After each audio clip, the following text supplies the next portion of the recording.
Brotherly Law Firm of the Jacksonville Jaguars. Protecting you and your family. Call 396-5555. Jacksonville. He's Hacker. Talk about a fried egg. I lasted about 5 minutes out there. I said, to heck with this. I'll do this in the morning. And I don't have any inside information. The lady that did it, she got in there. She made it happen. And he doesn't shy away from opinion. And I do enjoy drinking cold beer at ballparks. So if that makes me a baseball fan, then I'm a diehard baseball fan.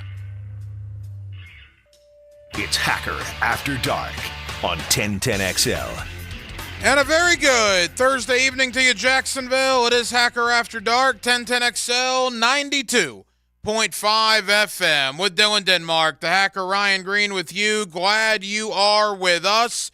NBA playoffs going on tonight. A couple of elimination games for a couple of really good teams. In fact, right now, Milwaukee, they are on the brink of elimination. We'll get to that in just one moment. Later on tonight, 9 o'clock tip. How about that? 9 o'clock in the city of brotherly love. Game 6, the Knicks and the 76ers. Knicks lead that series 3-2. Philadelphia looking to stay alive there. So we'll certainly discuss some NBA playoffs tonight. The Orlando Magic have their season on the line tomorrow night in Orlando. Game 6 against Cleveland. The winner of that series will advance to take on the Boston Celtics. Not a great reward for whoever wins the Cleveland and Orlando series, because Boston right now looks almost unbeatable. So we'll do some NBA talk tonight. We'll keep you updated on those scores, a little National Hockey League as well. I know there's some Boston Bruins fans in the city, my wife being one of them. The Bruins have Game 6 against Toronto. That's starting right about now in just a matter of moments, so we'll keep you updated on that as well. But a ton tonight on both the National Football League and college football. I will tell you, in the 9 o'clock hour, probably around 9:15-ish, maybe a little before 9:15, Cole Kublik of the SEC Network, of ESPN, the Cube Show podcast, and Jocks Radio in Birmingham. Cole's kind of all over the place. You also see him on UFL coverage on ESPN. He did a Cube Show podcast yesterday in regards to the Florida Gators. And the reason I wanted Cole on was obviously there's not a lot of expectations for the Florida Gators, even among Gator fans, coming into the 2024 season. Well, Cole, who does a ton of work for the SEC Network, you see him all over your TV during college football season, he has, I guess I would call it probably a higher expectation for Florida than many people here, even Gator fans, have. So I wanted Cole on to explain that, and he will explain that about 9:15 o'clock tonight here on Hacker After Dark. Gator fans, I think you'll enjoy that conversation. A little optimism from an insider in the college football world regarding your Florida Gators. In the 8 o'clock hour, we will have Matt Verderam of Sports Illustrated. He's one of my favorites to talk NFL with. We'll talk Jags. We'll talk big NFL league-wide issues coming out of draft weekend. Matt Verderam comes up in about 35 minutes. Coming up in less than 15 minutes, though, Josh Kendall. You say, well, Hacker, who's Josh Kendall? Oh, it's funny you ask. Let me tell you. Josh Kendall is an NFL writer for The Athletic. He also covers the Atlanta Falcons for that website. So we're going to talk about Ryan Nielsen a little bit, right? Former Falcons DC. We're also going to talk about Michael Penix and Kirk Cousins and how that whole situation came about. But primarily, I want to talk to Josh Kendall, and some of you on social media already saw this today. He did power rankings, post-draft NFL power rankings. Fair enough. Everybody does them. It's kind of the thing to do now. It's a talking point. They don't mean much, but they're interesting. They're a conversation piece. Particularly when an NFL writer like Josh Kendall has the Jaguars at number 26 in the NFL power rankings 1-32, behind such teams as the New England Patriots and the Washington Commanders. I will talk to Josh Kendall about that.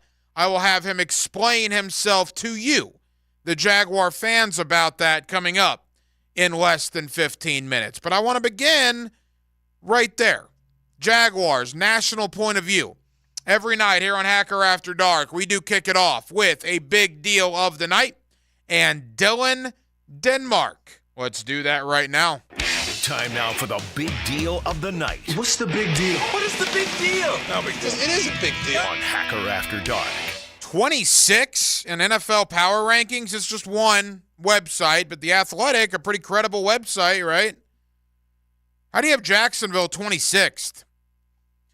Everybody nationally is going to remember losing 5 out of 6. That's going to be the talking point coming into the preseason, coming into training camp. The collapse at the end of the year. Combine that with losing Calvin Ridley, or as some national folks call it, being duped by your division rival for Calvin Ridley. I wouldn't classify it as that, but that's the narrative that's out there nationally when it comes to the Jaguars. Trevor Lawrence regressed in 2023. The offensive line wasn't any good. They didn't address the secondary enough. There's all these things you're going to hear. Do I think the Jaguars are better now than they were on January 7th when the season ended in Nashville? You bet I do. I mean, just go position by position. To me, they're better on the D-line with Eric Armstead, with Mason Smith, Jordan Jefferson, and Travis Gibson. To me, the secondary, I love Darnell Savage. I'm intrigued by Jerrion Jones. I like Ronald Darby.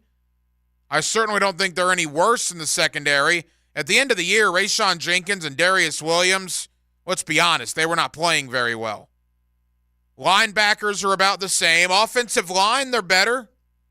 Mitch Morse is an upgrade over Luke Fortner. Cam Robinson's not suspended, and he's healthy. Brandon Sheriff is healthy. Anton Harrison coming into year 2. Ezra Cleveland will have a full offseason in Jacksonville under his belt. Trevor's healthy again. The running game with ETN. Hopefully Bigsby takes a jump. Look, I'm not saying or proclaiming Jacksonville to be a Super Bowl contender. I hope that's the case. Believe me. But to have them 26th on power rankings, 1 to 32, no. No, sir. They are far from number 26 in NFL power rankings. This was an 8-3 football team until things went sideways last year. Keep in mind, the Cincinnati game, the Cleveland game, the Baltimore game, and the Tennessee game. All four of those, right? Take out Tampa. They got boat raced in Tampa. Every other game they lost in the midst of that collapse was a game with 5 minutes to go in the fourth quarter. Despite all the injuries, all the nonsense that went on at the end of the year, Jacksonville was in one of those games with 5 minutes to go in the fourth quarter. They didn't win any of them, but they were in those games. I think people hear you lose 5 out of 6, biggest late season collapse in franchise history. Agreed, it was terrible. But it wasn't as if they got routed in those games. They were there. The ball just didn't bounce their way. This is a good team. Are they a great team? No. But are they 26th out of 32? Absolutely not. So we'll talk about that. Right, The Athletic. Guy has an opinion on the Jaguars. I disagree with his opinion on the Jaguars. I'm going to have him on. I'm going to hear him out. I'm going to hear his side. I'm going to give my side. I'm going to let you, the Jaguars, listen to the interview and you decipher what Josh Kendall has to say about his power rankings. But I'm not going to yell and scream and berate a guest on this program. That's nonsense. That's la-la land. People that do that, in my opinion, that's not how you conduct yourself as a sport with people. But you're not going to, quote, be no holds barred with an interview. That's ridiculous. But I am going to tell him I disagree with him. There's no doubt about that. Because I do. I disagree with him in a big way. How you can have the Commanders and the Patriots higher on your rankings post-draft than the Jaguars, to me, is nonsense. That's ridiculous. So I'll let you hear what Josh Kendall has to say of The Athletic. Also, I think you'll be interested in his thoughts on Ryan Nielsen. Again, Josh covers the Falcons, lives in the Atlanta area. He'll tell you what he thinks about the new Jaguar defensive coordinator. And what's it been like the last week up there since Michael Penix got drafted? And apparently the Falcons did not tell Kirk Cousins this until they were on the clock. Kirk Cousins, the guy they just gave over $100 million to 7 weeks ago, they draft a quarterback in the top 10. What a clown show in the ATL that was. So we got a lot to get into with Josh Kendall of The Athletic. We'll do that here in just a moment. Again, Matt Verderam of Sports Illustrated. More Jaguar talk coming on. All Jaguars in the 8 o'clock hour. And again, Gator fans, Cole Kublik of the SEC Network, ESPN. The guy's everywhere. The Cube Show podcast. He's got a higher opinion of your Florida Gators than I certainly do, that a lot of you certainly do. Why does he have a higher opinion of Florida coming into 2024? Well, Cole's going to tell you coming up later on in the 9 o'clock hour. It is a Thursday evening in the city of Jacksonville with Dylan Denmark, the hacker Ryan Green with you. Jacksonville, we are glad you're with us. Again, Philadelphia and New York. Game 6, Eastern Conference first round, Sixers and the Knicks. That comes up at 9 o'clock. Indiana looking to eliminate Milwaukee tonight. That would be a 6 over a 3. That would be an upset. They lead the series 3-2. Pacers are up by 10. 7:40 to go in the third. Giannis is not playing tonight. Damian Lillard is. Pacers hold a 10-point lead. 7 minutes to go in quarter number 3. We will certainly keep you updated. Josh Kendall of The Athletic talking about the Jaguars, 26th in his power rankings. He'll tell you why he feels that way coming up next. Thursday night, Hacker After Dark, 1010XL, 92.5 FM. Worse? How could this be worse? Start your mornings with Dan Hicken and Jeff Prosser. This is worse. The Drill. Picks you up, it calms you down. It's the lifeblood that drives the dreams of champions. Weekday mornings on 1010XL. Hacker here for Awaken 180 weight loss. You know, I got on the program back on February 20th. I had heard Mike Dempsey and Matt Hayes talking about it. I knew I needed to do something about my weight, so I said, yeah, let me do Awaken 180. Let me see what it's all about. The best decision regarding my weight I've ever done. The best weight loss program I've ever been on. I started on February 20th. I'm down over 55 pounds. Over 55 pounds in essentially 2.5 months. Absolutely incredible. It's life-changing. It is absolutely life-changing. Dropped 55 pounds in 10 weeks. It has done amazing things for my energy, my confidence, playing with my 4-year-old son. I can't possibly thank Awaken 180 enough. If you need to lose weight like I did, go to awaken180weightloss.com or call 844-346-1800. 844-346-1800.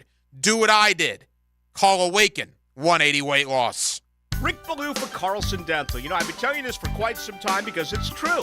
I hate going to the dentist, or at least I used to hate going to the dentist. I had total anxiety, and then I tried sedation. Light sedation for cleaning and deep sedation as well for cavities and root canals. Folks, it's an incredible experience. So don't be nervous. Don't be scared. Go to carlsondentalgroup.com. That's carlsondentalgroup.com for all of your dental needs. Bueller Air Conditioning presents Are You Cool? Today's challenger, a corporate management manager from Jacksonville, Florida. Meet Les Blankston. Yeah, hi, Bob. That is a remarkably beige suit there, Les. Tell us, why are you on the show? Well, I just replaced my old air conditioner with a new one from Bueller, and I'm just so comfortable these days. I wondered, am I cool now? Let's find out, Les. Go ahead and spin the wheel.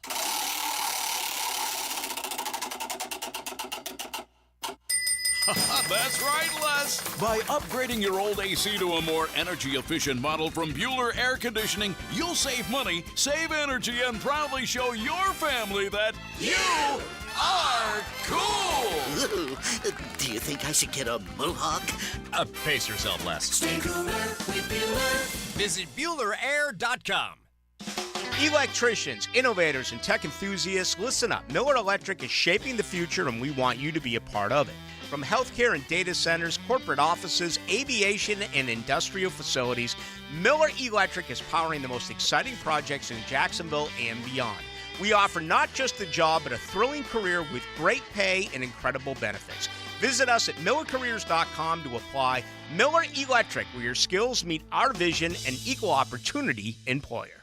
This is your Mad Dad's Update with Chapter President Donald Ford. Mad Dad's is asking for good, committed men who want to be part of an organization that has been around for 17 years. We are a group that is part of the solution, not the problem. We are a group that don't stand around murmuring and complaining, but get into action and hit the streets to get the community to break the code of silence to remove the murderers off our streets. We do not require a lot of time, just willing and able bodies to get involved. We've had far too many murders this year already not to get involved. If you want to be part of this great organization, call 904-718-1649. We're looking for men, not men acting like boys. Hit me on Facebook and tell me what you think. For information about Mad Dad, go to Mad Dad's Jacksonville Chapter Facebook or MadDad'sJacksonville.com. This date in sports history is brought to you by Southeast Orthopedic Specialists. On May 2nd, 1954, MLB St. Louis Cardinal Stan Musial hits 5 home runs in a doubleheader against the New York Giants.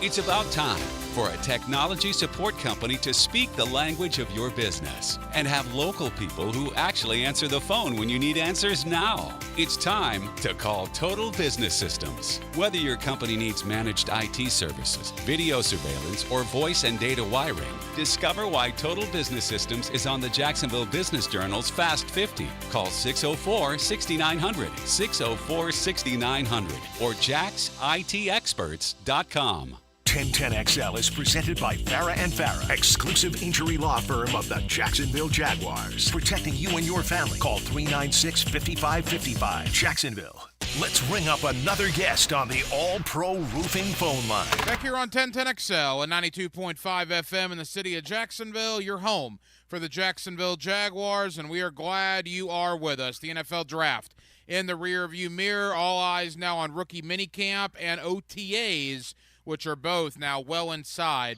of 3 weeks away. A lot of post-draft power rankings coming out, and one such power ranking from The Athletic got some attention here in Jacksonville. The man that put that power ranking together is Josh Kendall of The Athletic. He's always kind enough to join us here on 1010XL in Jacksonville. Josh, how you doing? Doing pretty good. How are y'all? Josh, we're good, man. Thank you for the time. And all right, let's dive right in. Your power rankings that you put on The Athletic, the post-draft version, had the Jacksonville Jaguars on a basis of 1 to 32 at number 26 in the National Football League. Obviously not very high on them. Ruffled some feathers a little bit, Josh, as you can imagine here in Jacksonville. Why did you put Jacksonville as low as you did? Well, I'm glad you clarified it for me, because I've gotten a lot of flack on Twitter from Jacksonville folks, but I only skim my Twitter comments because, I think that's better for mental health in general. So I wasn't sure if Jaguar fans were mad that I put them too high or too low. So I'm glad you clarified that they want them higher. I mean, this is a team that lost 5 of 6 in the regular season, that we all believe, got duped a little bit on Calvin Ridley, and he left the building. And now, you get Brian Thomas, who may or may not be, a Calvin Ridley replacement. And then with every other pick, you reached, 30 spots or more, I think, from the consensus rankings. So, had them at 20 coming into the draft. And then the combination of a lot of reaches in the draft, my question marks about Brian Thomas being an immediate contributor, and the fact that several people in the mid-20s, just because of their drafting position, got jumped the Jaguars. In all seriousness, that's how they landed it. That's how they landed at 26. But I love and appreciate the Jacksonville fans for being sort of all in on Duval and backing their team. I'm rooting for them to be good. I think it's better. I mean, I think Trevor Lawrence is a really good quarterback, and I think the league is better when they're good. Josh Kendall of The Athletic. No, we appreciate your honesty there. I think the retort here in Jacksonville would be a couple of things. Let's begin with the offense. You mentioned Calvin Ridley, right? Well, he's gone. He's also going to be 30 in December, and Tennessee gave that guy a ton of money. I think Jacksonville fans will refer back to Ridley running the wrong routes last year, not knowing the playbook necessarily, being frustrated on the sidelines at times. You bring in Gabe Davis from Buffalo, a 25-year-old that already has 27 career touchdown grabs. You do get Brian Thomas in round 1. You get a healthy Christian Kirk back with Evan Ingram. I'm not sure, Josh. I think the Ridley loss is big, don't get me wrong, but I think they've done things to offset that. And then Mitch Morse, the center from Buffalo who came with Gabe Davis, I think that alone is a gigantic upgrade on the offensive line where Luke Fortner severely struggled 1 year ago.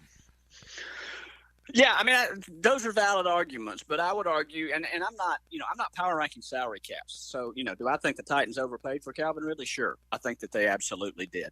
But I think that there's a reason that they overpaid. I think there's a reason that despite all of his issues, he has been welcomed back into the league now by 2 teams since his suspension. He is really talented. He is that talented. The Falcons still, miss what he did in their wide receiving room.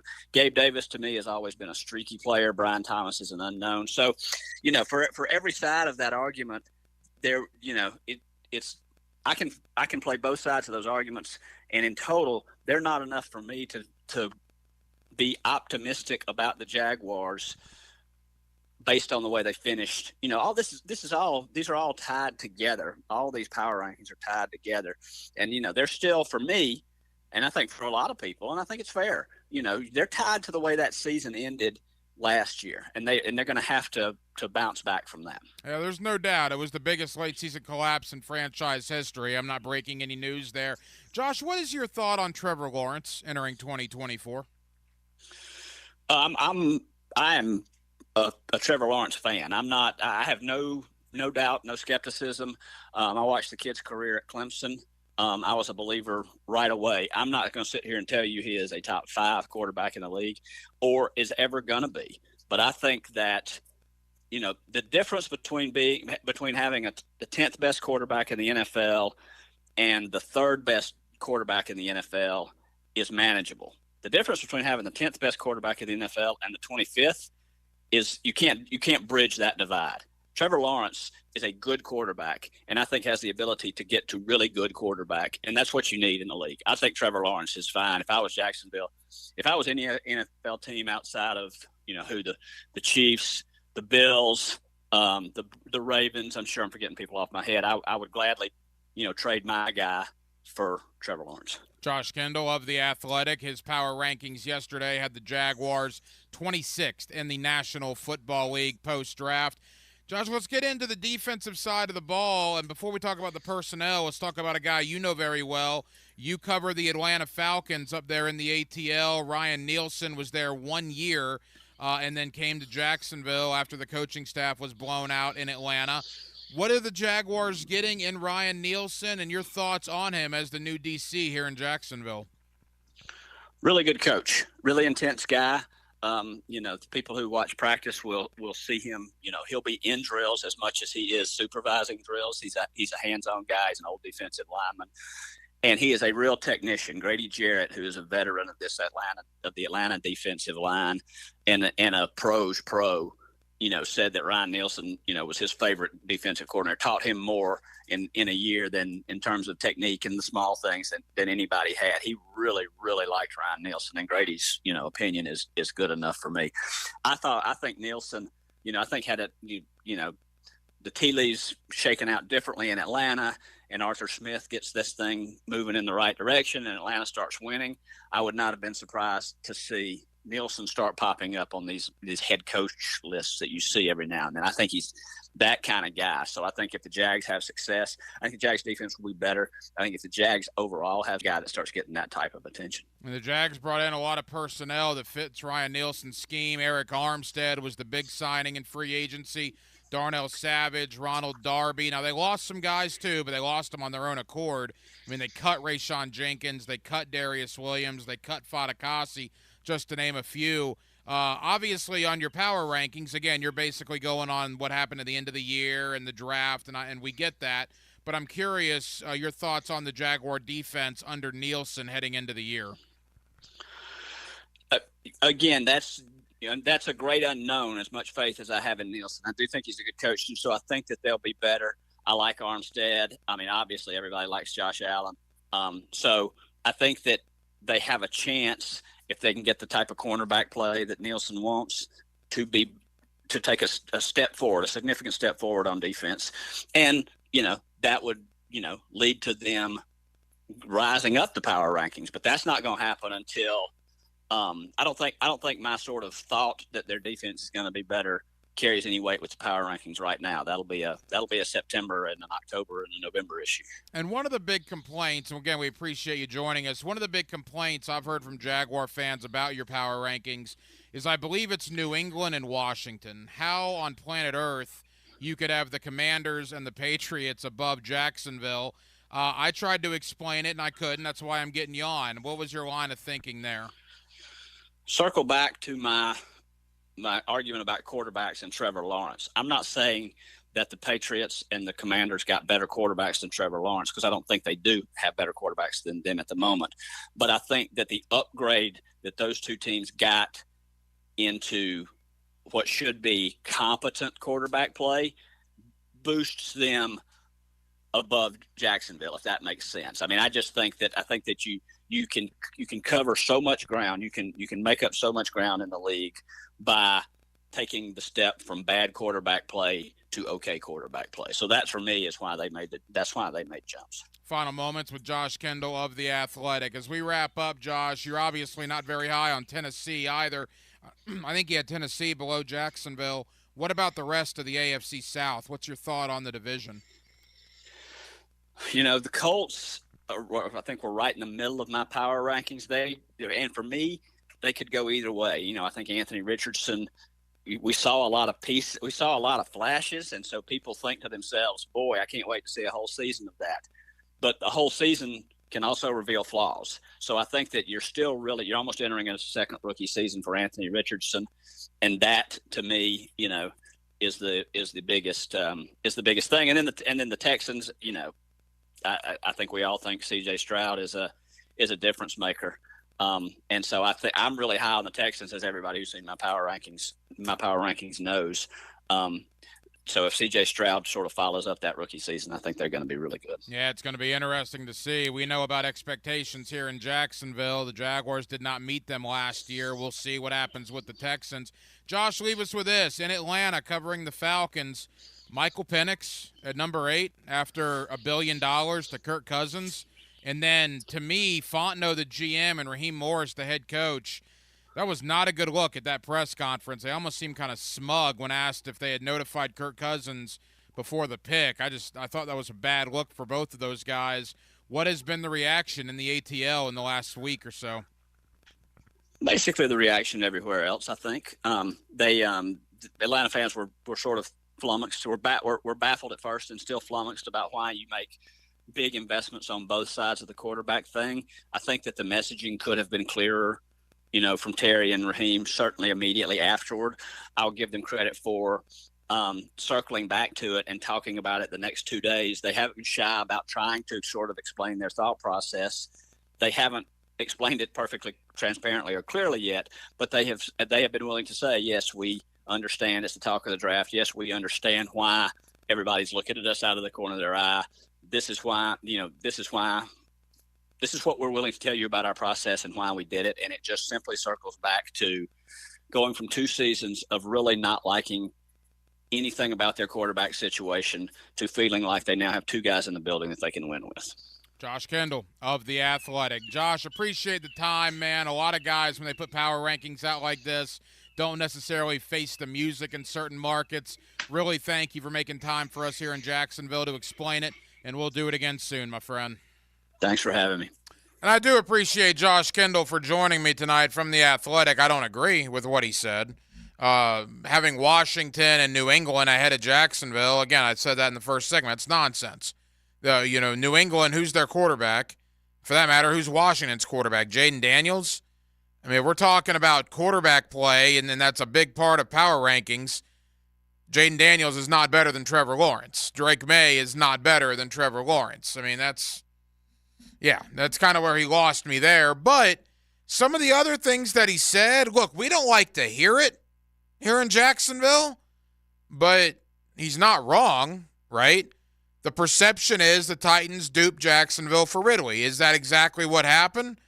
I don't think anybody really knows that unless you're in the inside of the building, but duped may be an interesting word. I don't know if I'd classify it as duped, but at the end of the day, Calvin Ridley went to Nashville instead of staying here in Jacksonville when the hope was, leading up to 2 minutes before that text or that tweet was sent out, that he would re-sign. So, yeah, that was the low point of the offseason. They did lose 5 out of 6. Their defense was exposed.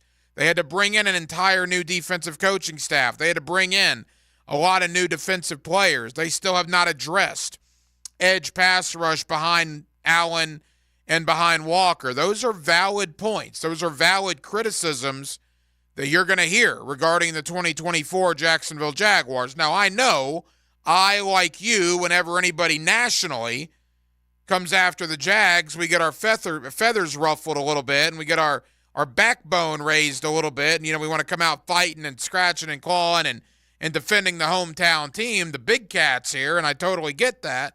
But there are some legitimate points that were made by Josh Kendall there. Having said all that, I still would not have the Jaguars at 26. I think that was way too low. In fact, I saw NFL.com did one of their own today as well, a 1-32 power ranking, and they had them at 14. So it just goes to show you the differing of opinion, the vastly differing of opinion you can have from one power ranking to another. The Athletic at 26 for the Jags compared to NFL.com at number 14. Nevertheless, we do appreciate Josh Kendall of The Athletic for doing those power rankings and coming on to talk about his thought process when it comes to having Jacksonville that low on them. Matt Verderam of Sports Illustrated, recapping the Jags draft, talking AFC South and more. Matt's one of my favorites to talk NFL ball with, and he's coming up in less than 10 minutes. Updating you on a couple of scores. Milwaukee is about to be eliminated. Now, I know Giannis was injured, and that'll be the excuse. Indiana dominated Milwaukee in the regular season, and they've had a relatively easy time with them here. It's going to be 6 games, it appears, unless at this point a collapse happens. Indiana up 14 with 10 minutes to go. That will be a 6 over a 3. And if Indiana holds on, they will get the winner of Philadelphia and New York. That series potentially could also end tonight. Game 6 in Philadelphia, a 9 o'clock tip. Knicks Sixers. Knicks win. They advance. Sixers win. There is a Game 7 this weekend. Of course, the Orlando Magic play tomorrow night in Orlando, Game 6 against Cleveland. The winner of that series will move on to take on the number 1 seed in the East, the Boston Celtics. More on the NBA playoffs, score updates throughout the evening here on Hacker After Dark. Coming up next, Matt Verderam of SI. Let's talk Jags draft. Let's talk Jags offseason. And let's talk AFC South, big picture, with a guy that's covered the league for many years. My pal Matt Verderam of SI is next on a Thursday night in Jacksonville, Florida. You got it right here on Hacker After Dark. It's 1010XL and it's 92.5 FM. Feel the thrill of live NASCAR play-by-play. Way up high to block Ryan Blaney. Sunday at Kansas. Brought to you by the Plumbers and Pipefitters Local Union 234 on your NASCAR station. 1010XL. Blue here for the Blue Crab House, located right off of San Jose. It's on Jewington Creek Road. They've been around since 1996. Indoor-outdoor dining. Also, takeout is available at the Blue Crab House. Open 4:30 to 9, Tuesday through Saturday. Sunday, noon until 9. Remember, Tuesday, $2 margaritas. Wednesday, $1 oyster night. How about the blue crabs? How about my personal favorite, the Canadian snow crabs? Whatever it is that you fancy, you get it right there. The Blue Crab House. Duck Duck Rooter is currently hiring in all departments. We want great plumbers, CDL drivers, drain field installers, and lift station technicians. If you have experience in your trade and love to deliver a super high-quality level of customer service, you have found the right company. You will enjoy our benefits package that includes excellent weekly pay, paid holidays, health insurance, and working for the best in the industry. Apply at DuckDuckRooter.com.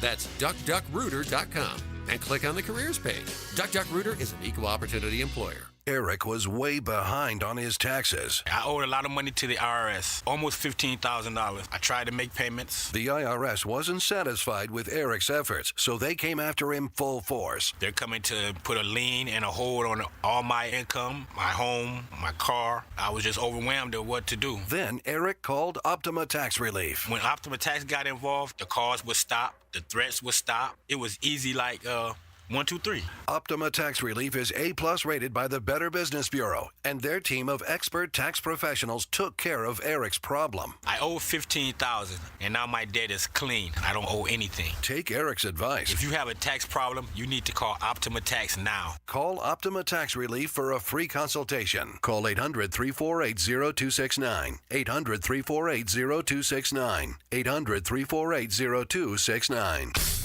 Optima Tax Relief. Some restrictions apply. For complete details, please visit OptimaTaxRelief.com. Man, it is a beautiful day to fish. Here's your life jacket. You know I can swim, right? So could a lot of people who died falling overboard. Come on, I'm not a kid. Fatalities are often men over 30. It's too hot to wear one. These new ones are There, happy? Ooh, I got one! Glad you wore the life jacket? Okay, yes. Florida Fish and Wildlife Conservation Commission reminds you to wear your life jacket. Visit wearitflorida.com. Wear it, Florida. Nothing came easy, and he wouldn't have it any other way. It's blue-collar line of scrimmage football. I'm Tom McManus, and I join Jaguars Today, Fridays from 10 to noon. Brought to you by Renewal by Anderson Windows and Doors on 1010XL. Brian and Angela Wall here with Window World. You've heard us talk about it. Window World, the #1 window replacement company in the USA, selling over 1 million windows each year for the past 8 years. That's a lot of satisfied customers, and why J.D. Powers has awarded Window World Best in Customer Satisfaction 3 out of 4 years. Window World stands behind their slogan, simply the best for less. With Window World, you get top quality windows at a price that leaves more of your money in your bank account, and you get the absolute best guarantee there is in the window replacement industry. When compared to our competition, there is none. See for yourself. Call the competition. Get quotes from them. But before you buy, get Window World's free estimate and compare the quality of the windows and the price. You'll see. And when your new Window World windows are installed and they're saving you money on your energy bills, if anything goes wrong with those windows, Window World and I will be there to make it right. That's my guarantee. Call Window World today. Start saving money on your new windows and your energy bills, and take vacation with your savings. Window World, online at windowworldneflorida.com. Window World, simply the best for less. Thank you for your business. Window World also offers energy-efficient doors and siding. Imagine driving a late model Corvette, BMW, Mercedes, Lexus, Honda, Chevy, Ford, and more, all at a fraction of the original sticker price. Visit Vaughn Motor Group's indoor showroom and browse a great selection of dream cars that are inspected with warranties. Before you make your next auto purchase, check out Vaughn Motor Group on San Jose Boulevard or at vaughnmotorgroup.com for a complete inventory listing. If you can dream it, you can drive it at Vaughn Motor Group. Does the building you go to work in every day need a little love and attention? Jason Parker here with Performance Painting. Great companies take great care of the buildings their staff and customers walk into every day. If the building you're in doesn't match the vision you have for your company, we can help. Go to performance-painting.com. Our highly trained team makes the difference. Quality coatings applied with pride. Performance Painting! Mother's Day is right around the corner this year. Give your mother a gift that keeps on giving. How about a zero-resified kitchen? Hey, Hicken here. There's nothing my wife loves more than having Zero Res do a deep clean on the kitchen. Towel and grout. She also loves the look and feel of the granite countertops after Zero Res cleans and seals them. They really pop. Right now, Zero Res offering $50 off towel and grout cleaning and $50 off granite countertops cleaned and sealed. Zero Res, man, you spell it forward. Zero Res, you spell it back. It's the right way to clean. I'm with Greg from Cycles of Jacksonville, and summer fun. That means it can be any time whenever there's warm weather out to go enjoy the off-roads with a Honda ride. Now, this is a two-wheeler or a four-wheeler. That's right. Honda's got a great line of two-wheel products, and of course, their side-by-sides and ATVs, which are legendary and a ton of fun to get out with your family and friends. I tell everybody, you can pretty much load up and go anywhere and find fun with one of those. Absolutely. Honda with their beautiful off-road lineup, two wheels and four wheels. Check them out on the showroom floor, Atlantic near Regency, or online, cyclesofjacksonville.com. 1010XL is presented by Farah and Farah, exclusive injury law firm of the Jacksonville Jaguars. Protecting you and your family. Call 396-5555. Jacksonville. Let's ring up another guest on the All-Pro Roofing phone line. Back here on 1010XL and 92.5 FM in the city of Jacksonville, we are glad you are with us. NFL Draft in the rearview mirror, and that really caps off a majority of the offseason, right? Free agency is gone. The NFL Draft is gone. In fact, rookie minicamp next week and OTAs here in Jacksonville are in the next 3 weeks as they get back out on that football field. With that, Matt Verderam of Sports Illustrated, always kind enough to join us here on 1010XL in Jacksonville. Matt, how you doing? Doing well, Ron. How are you? Hey, Matt, we're good, man. Thank you for the time, as always. All right, the Jaguars. Nationally, not a lot of love for what they did in the draft. I think we feel a little better about it here locally. But your perspective, what did you think Trent Baalke and the Jags accomplished over that 3-day period in Detroit? You know, I probably kind of fit more of the national group, I guess, fittingly, apparently, to be honest.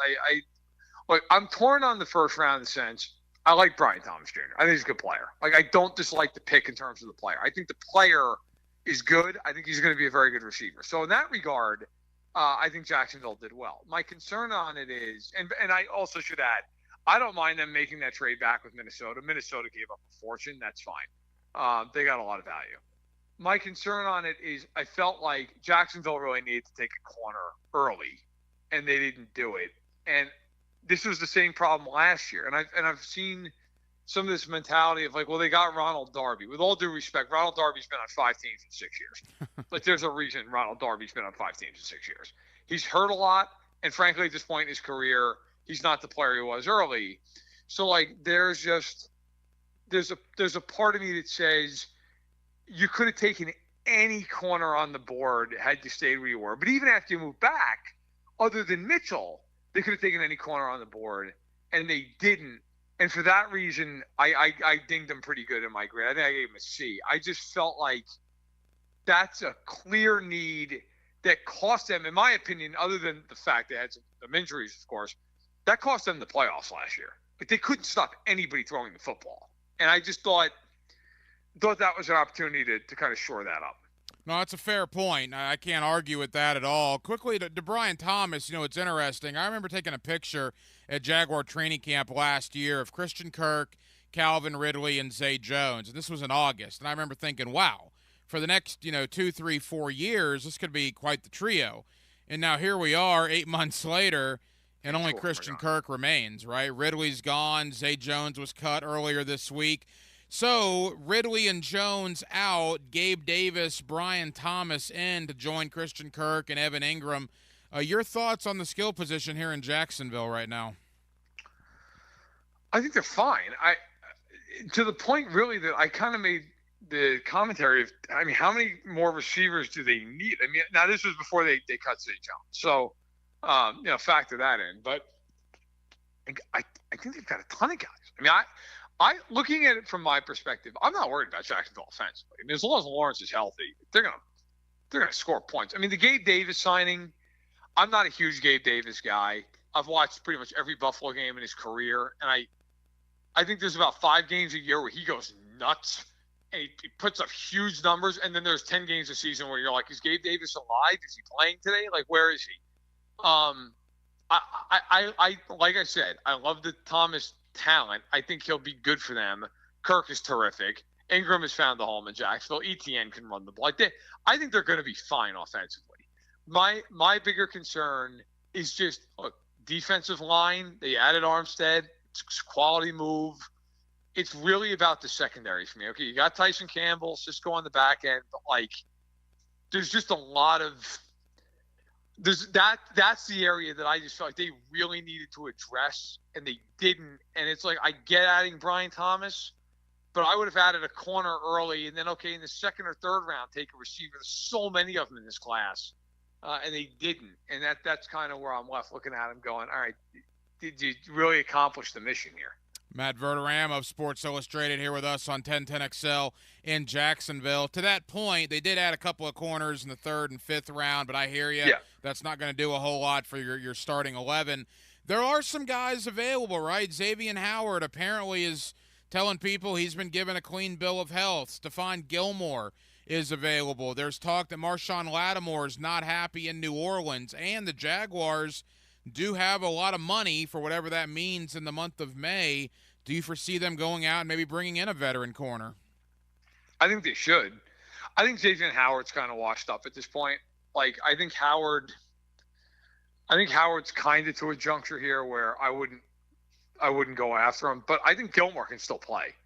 Gilmore's older. He's like 30. I think he's 34, but Gilmore's still a really quality corner. He maybe isn't the defensive player of the year corner he was back in 2019, but he's still a guy who gives you a lot of talent. I'd go after him. I mean, if Lattimore, look, if he becomes available, yeah, you make a move. I'd even kick the tires by calling up Green Bay and asking them what do you want for Jair Alexander? Make him say no. I don't think that they would move him, but there were some issues last year with Alexander. There was some stuff. I mean, he got suspended by the team for a game last year. Like, they were pretty frustrated with him. So, what would it cost? If I'm Jacksonville, I'm kicking all tires here. I'll tell you right now, the other team I'd call up, and I don't know if they'd do it. They probably wouldn't, but I'd make the phone call. Denver's going to be atrocious. I would call them up and say, what do you want for Surtain? What's it going to take? Because if I'm Denver, like, I'd trade him. I mean, I'd want a ton. I'd want probably at least a first and a second rounder for him, maybe even 2 firsts. But if I'm Jacksonville, I'm at least making the phone call. And if you get shut down, fine. Who cares? Nothing lost. But I'd make all those calls. It's interesting you bring that up, the way the corners look right now. Like you mentioned, Tyson Campbell, Ronald Darby. They think Darnell Savage can play nickel, and I thought that was the idea until they draft Jerrion Jones out of Florida State in round 3, and now I'm not sure. Savage was a safety for the most part in Green Bay. Yeah. Maybe it is now Cisco and Savage at the safety positions, and you move Jerrion Jones into nickel there. The one thing, Matt, that I'll give Trent Baalke credit for, we live in a world full of pessimism, as I'm sure you know, covering the league on a national basis, and sometimes we don't take people for what they say. At the end of the year, Trent Baalke, post-press conference, like 3 weeks after the year ended, everybody was asking about Ridley and Allen at the time. But one of the things that lost some of the headlines was he said at that press conference, we need to get bigger, physical, and tougher on the line of scrimmage on both sides. And look at what they did. Eric Armstead, Mitch Morse, re-sign Ezra Cleveland. In the draft, you draft 4 guys, 280 or bigger, including Mason Smith and Jordan Jefferson on the D-line. Baalke did exactly what he said he was going to do. They really did a lot there on the O-line and the D-line. They did. And I think Mason Smith is kind of that, like, if I went back and said, hey, best case, worst case scenario for the draft in terms of like these draft grades, which, by the way, draft grades are the dumbest thing we do. The only thing that I think is dumber are the mock drafts. But if I had to say there's a swing pick in there for me, it's Mason Smith, because I think he's got a ton of potential. The question is, how much can they get out of him? Like, what can they extract with this coaching staff, and how can they bring him along? I think he's in a room that, look, you got Eric Armstead, like, that's going to help, because I do believe he could be a guy who could be really good for him. Just checks a lot of boxes in terms of physicality and agility and all the rest of it. I think for the Jags, listen, this season is going to, in large part, come down to that side of the football. Like I said earlier, and I know there are some question marks because Ridley's gone. They brought in a new receiving core, essentially, alongside Christian Kirk. I think they're going to score their points. I really do. I would be shocked if they don't. My thing is, like, when you watch them last year, as the season went on, teams just relentlessly threw the ball on them. I mean, that was, and I know a lot of people look back and go, yeah, well, Lawrence is hurt, and of course that's true, and that was a big part of it. But Lawrence doesn't play on defense, and teams was just throwing nonstop. I mean, even teams that can't throw the ball were throwing the ball all over them. I mean, that game against Cincinnati is the game that comes to mind. We were watching that going, oh my God. I mean, Jake Browning looks like he's Joe Montana. He can't do anything against him. That is, to me, if they shore that up, they can absolutely compete for the division with Houston. But if they don't, then you look at it and go, I don't know. I mean, do they make the playoffs? I don't know. I mean, the conference is so good that it might be a challenge. Matt Verderam of SI. I agree, and that's why Mike Caldwell was shown the door along with almost every defensive coach. They bring Ryan Nielsen in. We'll see what he can do. Matt, I want to go big league wide view here as we wrap up, but final thought on Jacksonville. They walked off the field in Nashville. That was a bad day for the franchise. The collapse, losing 5 out of 6 from 8-3 to missing the postseason. As we sit here now in the beginning of May, are they better? Are they better now than they were on January 7th, in your opinion? Yes. I think they're slightly better. I don't think they're overwhelmingly better. I do think Brian Thomas is going to be good. I think he could have an impact year one. I like Mason Smith's upside. In free agency, I don't love the Gabe Davis signing, but I'm also going to say something that I guess a lot of people probably disagree with. I don't think it's that big of a deal if they lost Calvin Ridley either. Like, I think that Ridley contract in 2 years is going to be one Tennessee's trying to get out of. So I don't think that's that big of a loss. I think they'll be fine. Armstead to me is a real signing. He was one of, and by the way, one of my favorite signings that any team made was Mitch Morse. Mm-hmm. I think Mitch Morse is a fantastic signing. I think he and Armstead in the trenches makes them better. So yeah, I think overall they're better. I don't think they're going to all of a sudden win 13 games, but I do think they're better.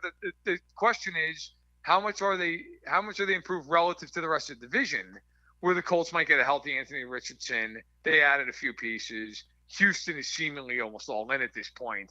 That's the real question for me.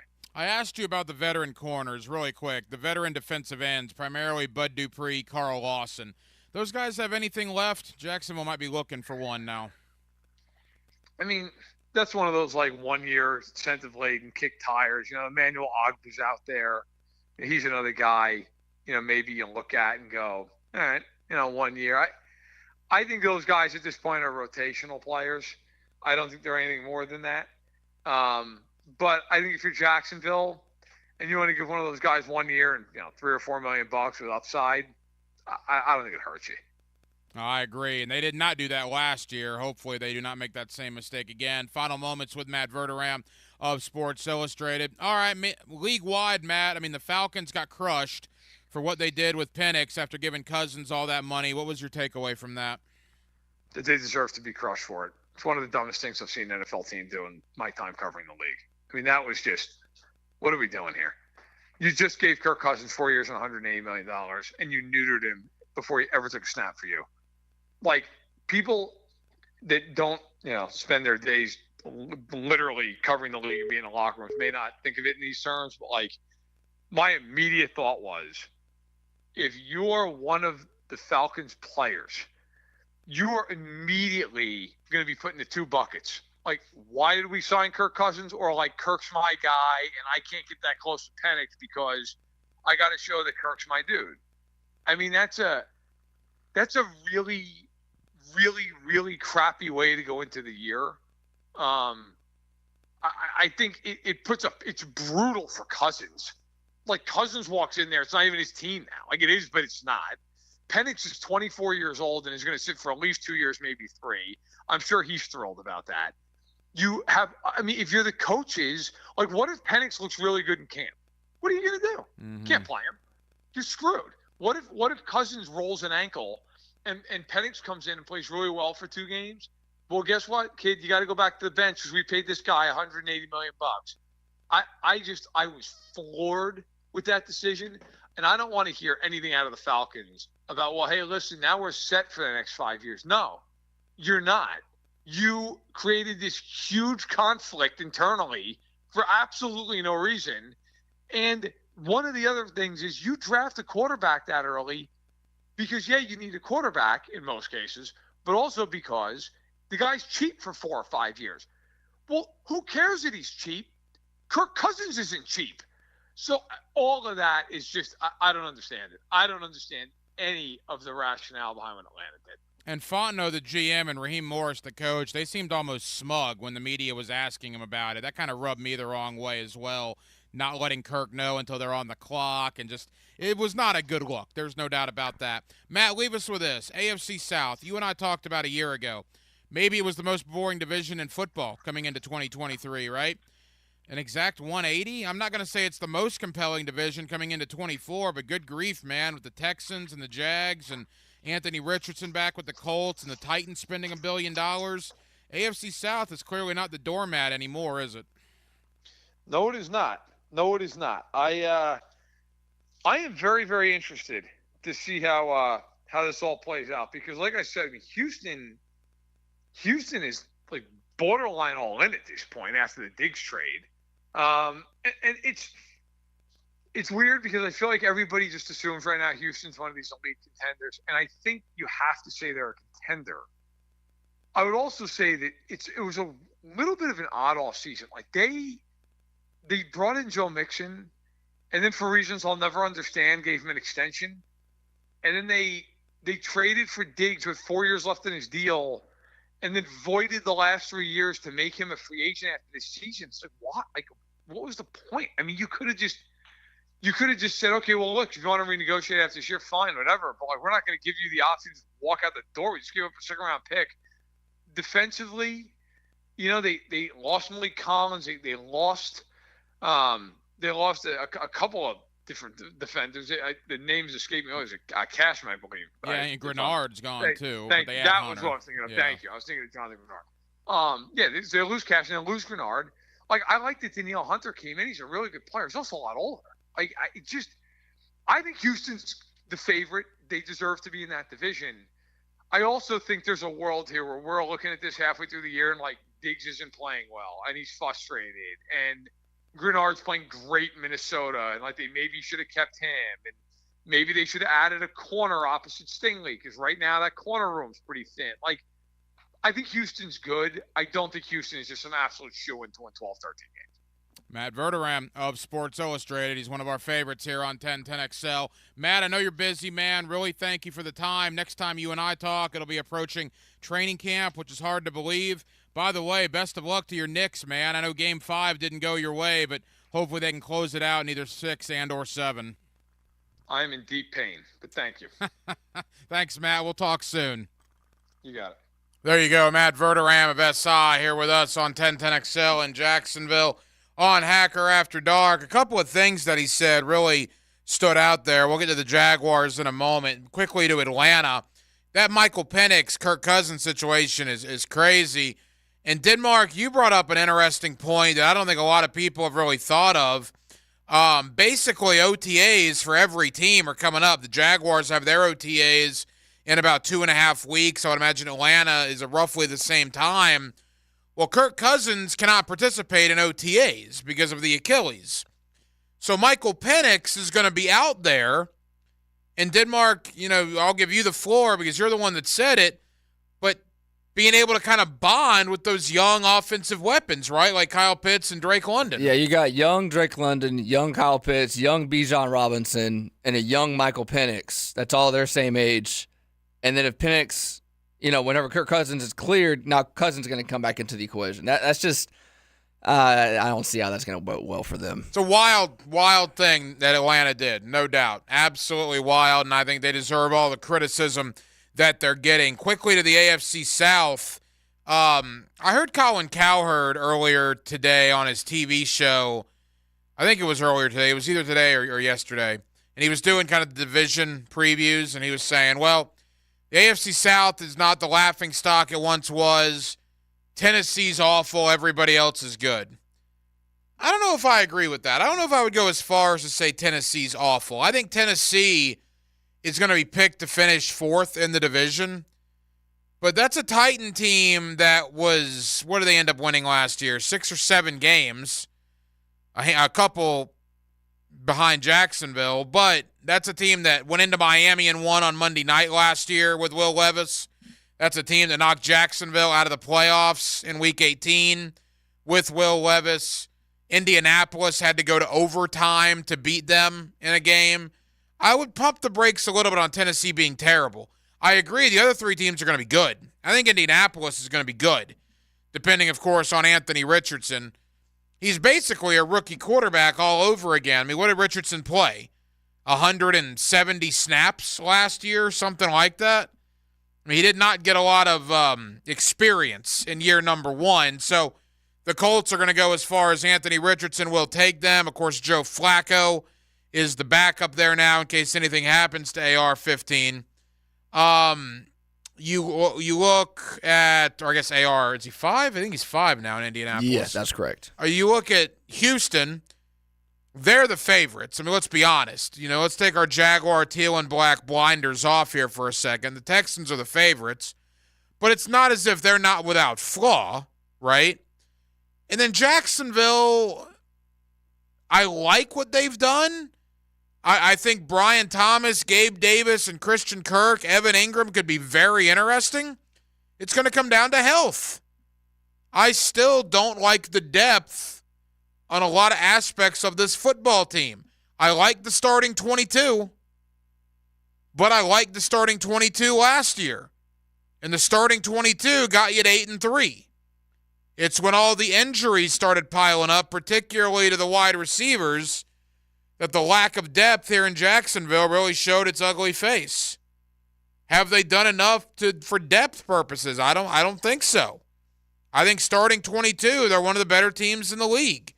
And if they stay healthy like they did in 2022, they could potentially be very good again. But if they get injured like they did last year, I think you're going to be in the same boat. So we'll see. But that'll certainly be one of the talking points as we move forward. Again, rookie minicamp next week. First OTAs in 2.5 weeks, and veteran minicamp now less than 6 weeks away, and then that's it. They started off-season conditioning on April 17th. They'll go to roughly June 15th. And then they get, 5 or 6 weeks off? And then, ladies and gentlemen, it's training camp. July 25th, July 26th. So we're getting to about the 2.5-month mark roughly until training camp is back, as this offseason has absolutely flown on by. This show is flying by. 1 hour down, 1 hour to go. We're with you till 10 o'clock here on Hacker After Dark. We certainly appreciate you spending part of your Thursday evening with us. Coming up in the 9 o'clock hour, at the bottom of the 9 o'clock hour, my buddy Chad Forbes at NFL Draft Bites on social media. Those of you that follow Chad, some of you think he's anti-Jaguar. He's not. He certainly isn't sunshine and rainbows either, which is why I like having him on. He gives you a lot of honest opinions. And I'll tell you this, he's pretty high on the Jaguar draft. We'll talk with Chad Forbes about that coming up in about 30 or 35 minutes. Coming up in less than 15, we'll talk Florida Gators with Cole Kublik of the SEC Network and ESPN, and I want to preview that. I want to talk a little bit of Florida. Are the expectations in 2024 too low? Cole Kublik believes they are. Do we believe they are? That's next on Hacker After Dark.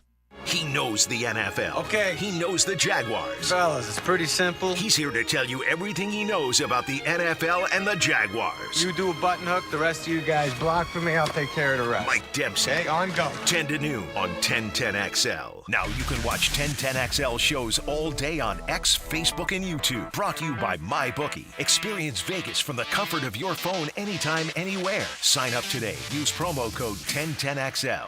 Baloo here for Smunez Vision. Why Smunez Vision? Well, I've been with Dr. Neil Smunez now since I got back to Jacksonville in 2006. 37 years of experience he has. Smunez Vision is a family organization that focuses on personal high-quality medical and surgical eye care. Dr. Catherine Smunez is fellowship trained in cornea and cataract surgery and all refractive surgery. Combined, that's 30 years plus in laser eye surgery. Visit SmunezVision.com today. Here you can see. Hey sports fans, it's Ace Carline for Kingfish Pest Control. Are mosquitoes turning your outdoor fun into a full contact sport?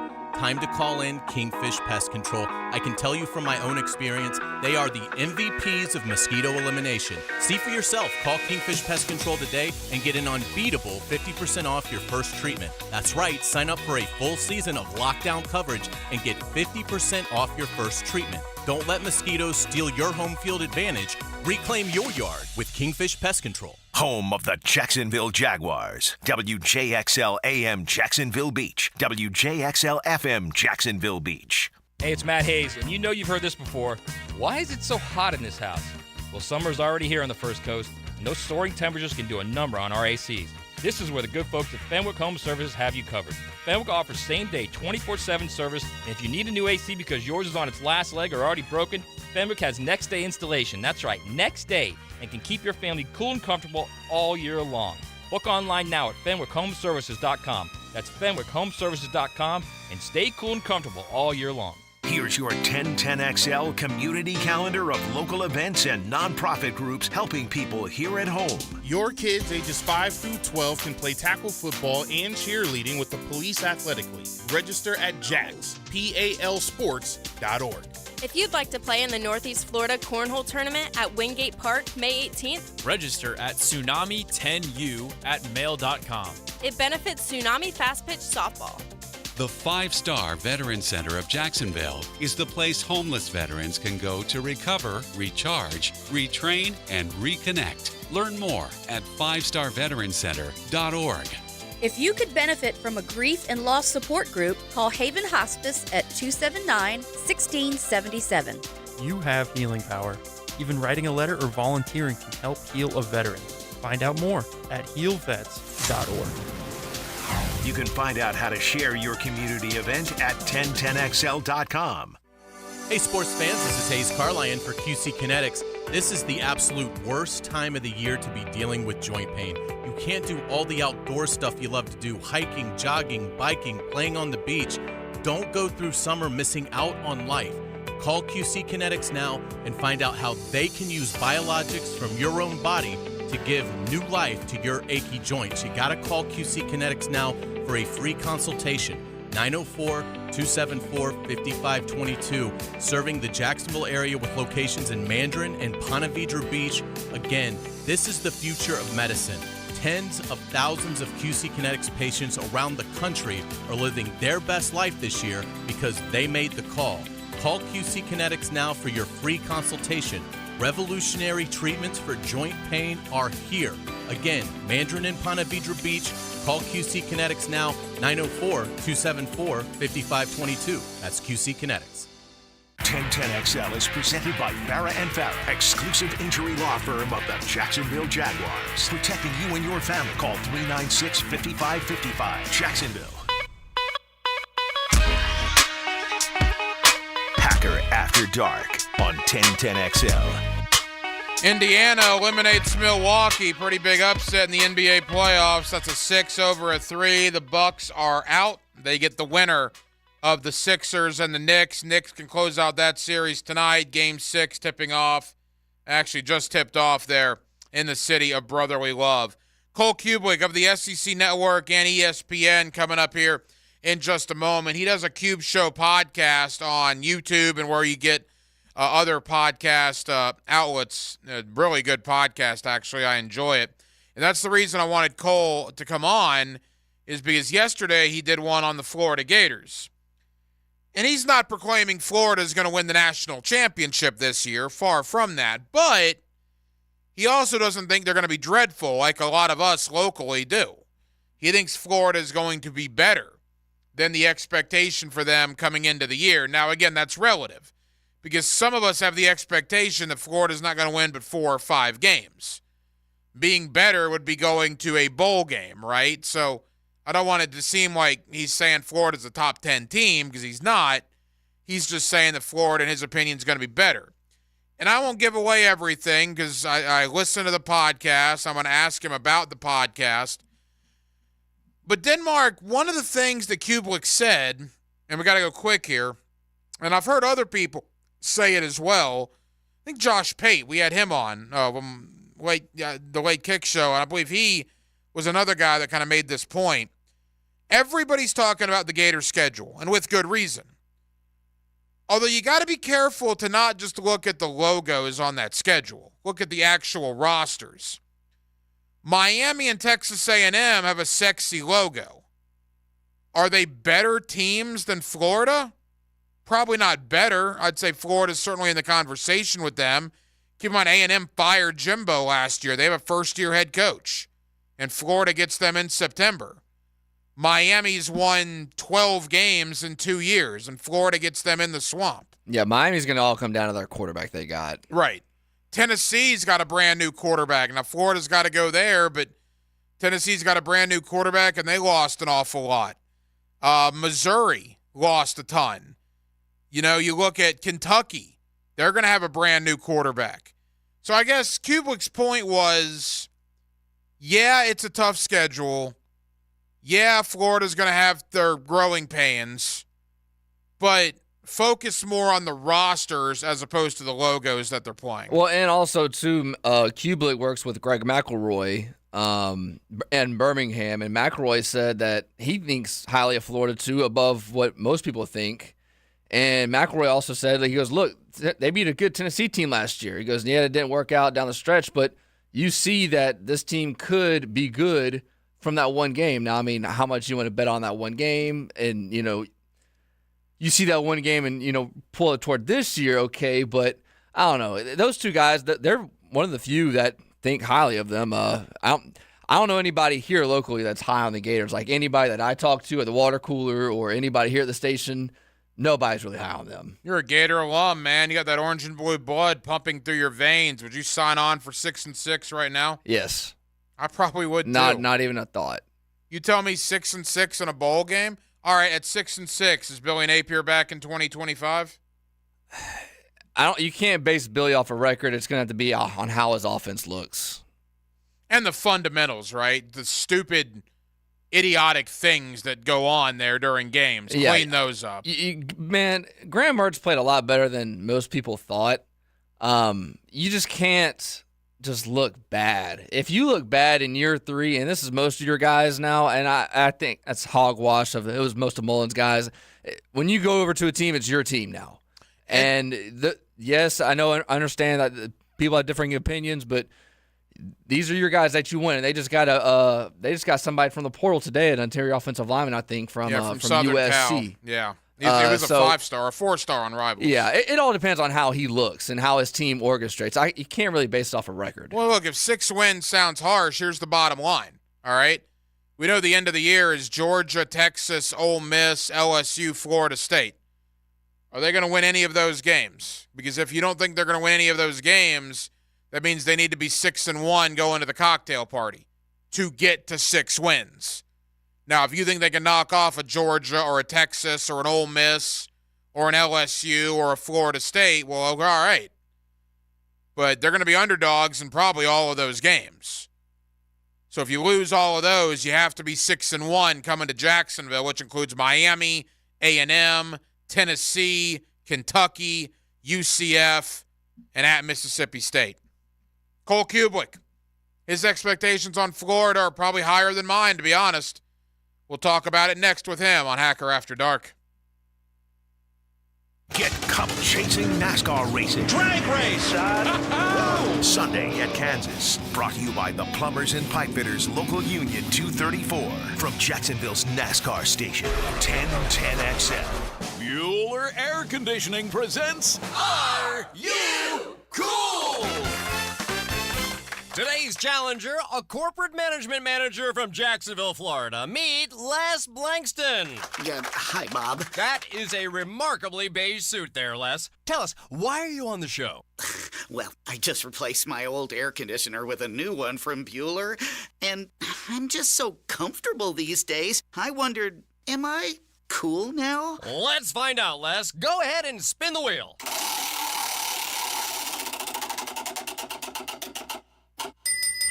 That's right, Les. By upgrading your old AC to a more energy-efficient model from Bueller Air Conditioning, you'll save money, save energy, and proudly show your family that you are cool.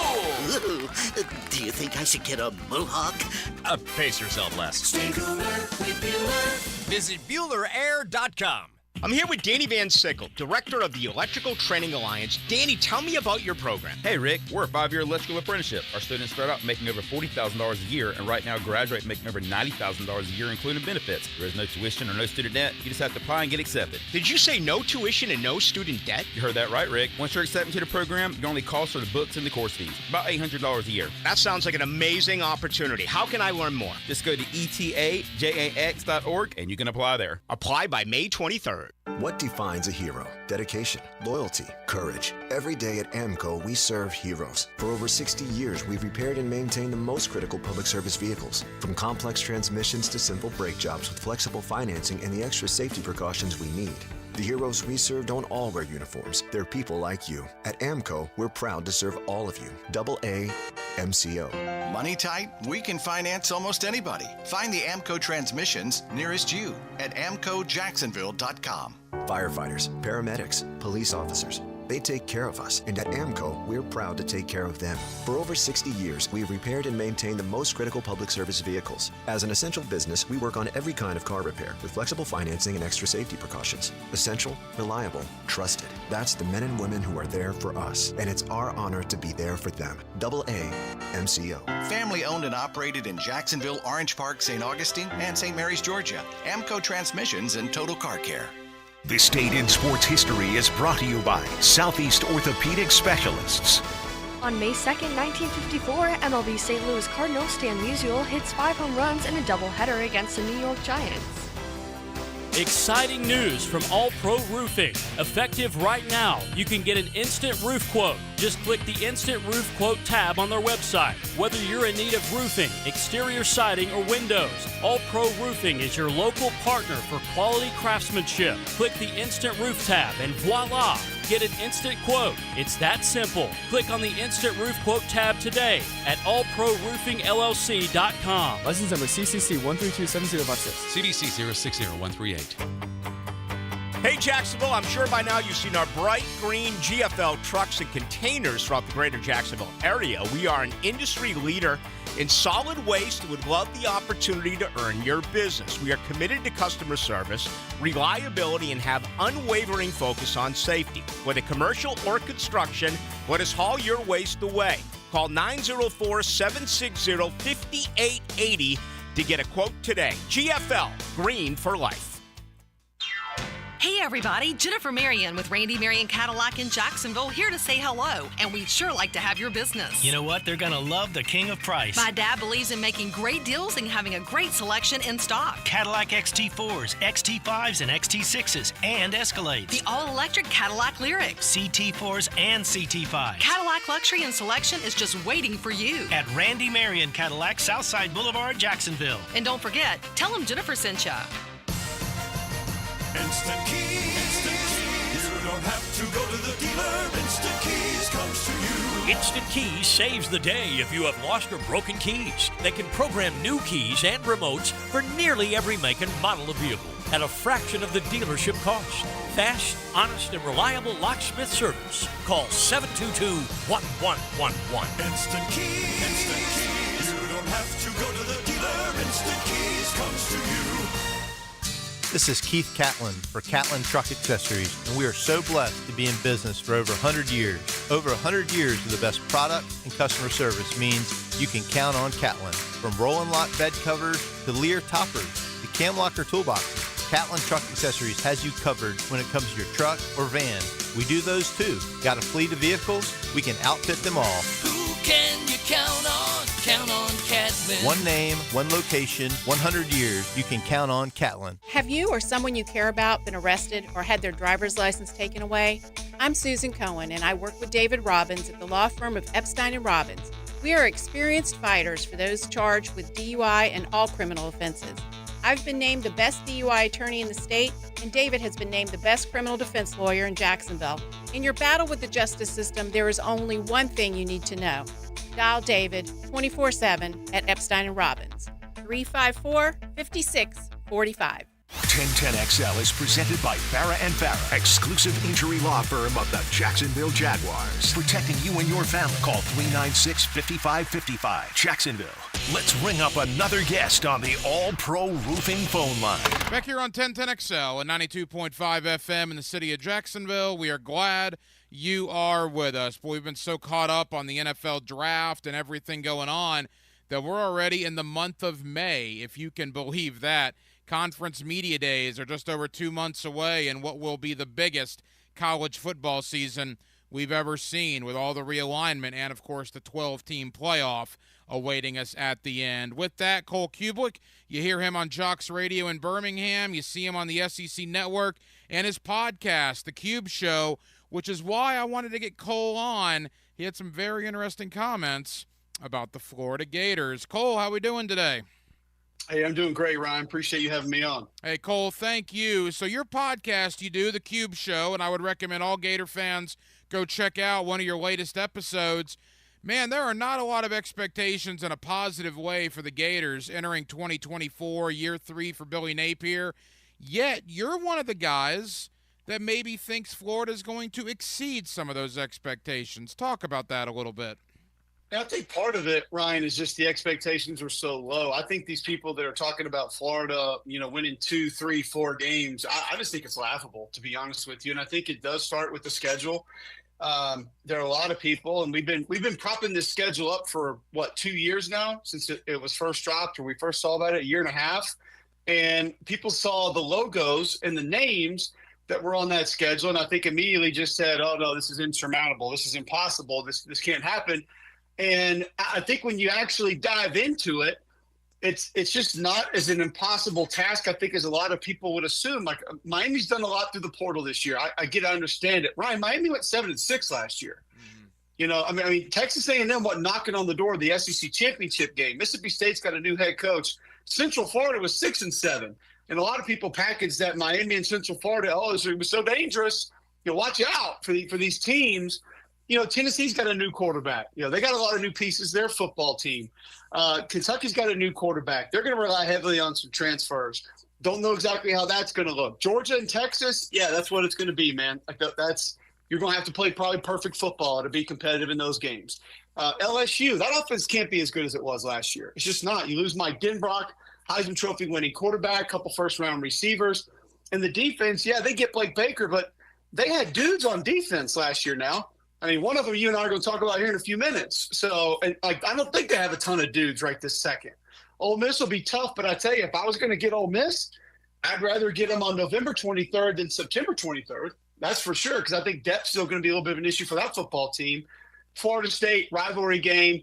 Gators were toe-to-toe with a much more talented football team last year than I think Florida State's going to have this year. So you're not going to Utah to open the season. You don't have to go to LSU. I just think there are a lot of advantages about the schedule compared to last year's that people just don't look at and don't pay attention to. Oh, it's an interesting thought. And, again, a lot of Gator fans will love to hear that. Again, Cole Kubelik, you see him all over the SEC Network. You can check out his podcast, Cube Show, which is where he talked and expanded about his thoughts on Florida entering 2024. Cole, Billy Napier's entering year 3. I know you've covered a lot of Gator games so far in his tenure there. What is your thought on Billy as we enter 2024? Well, I'm a Billy fan. I think Billy Napier, I like the way that he builds the program. I like what he puts into it. I like how he wants to try to build the roster. I like the mentality of his football teams. Now, he's kind of came in when we had some serious changes in college football. So that takes some adaptation, and I think we're in the middle of that. But I have confidence that Billy can get it right. I understand the first 2 seasons not exactly what people wanted, but I do see a little bit of an upward projection from this team that I think a lot of people don't. So I'm a fan of Billy. I like how he runs his offense. I like the staff that he's put together, and I just like how I love his mindset as far as the organization as a whole, how it needs to be built and how it needs to be pushed. You mentioned the offense. Obviously, Graham Mertz is going to lead the offense as much as Gator fans want to see DJ Lagway, Cole, and they may see him in certain packages. Let's be honest. This is Graham Mertz's football team. 12 months ago, a lot of lukewarmness towards Graham Mertz, right? But I thought amidst the struggles the team had last year, I thought Mertz played pretty well. I mean, what's your thought on Graham Mertz as we enter the season? And I said this on the podcast Cube Show that you referenced. You can find it on YouTube. But if we put 73% completed, 2,903 yards, 20 touchdowns, 3 interceptions on Peyton Thorne at Auburn or Garrett Nussmeier at LSU or some of these Blake Shapen at Mississippi State, we'd be talking about these teams winning 8, 9, 10 games. But, Graham Mertz has those numbers, and people still don't want to talk about him for some reason. The offense is not going to be a push the ball downfield as much as humanly possible offense. It's not. I think they will take more shots this year. I think that's something that they spent a lot of time in the offseason on trying to find a way to create and execute.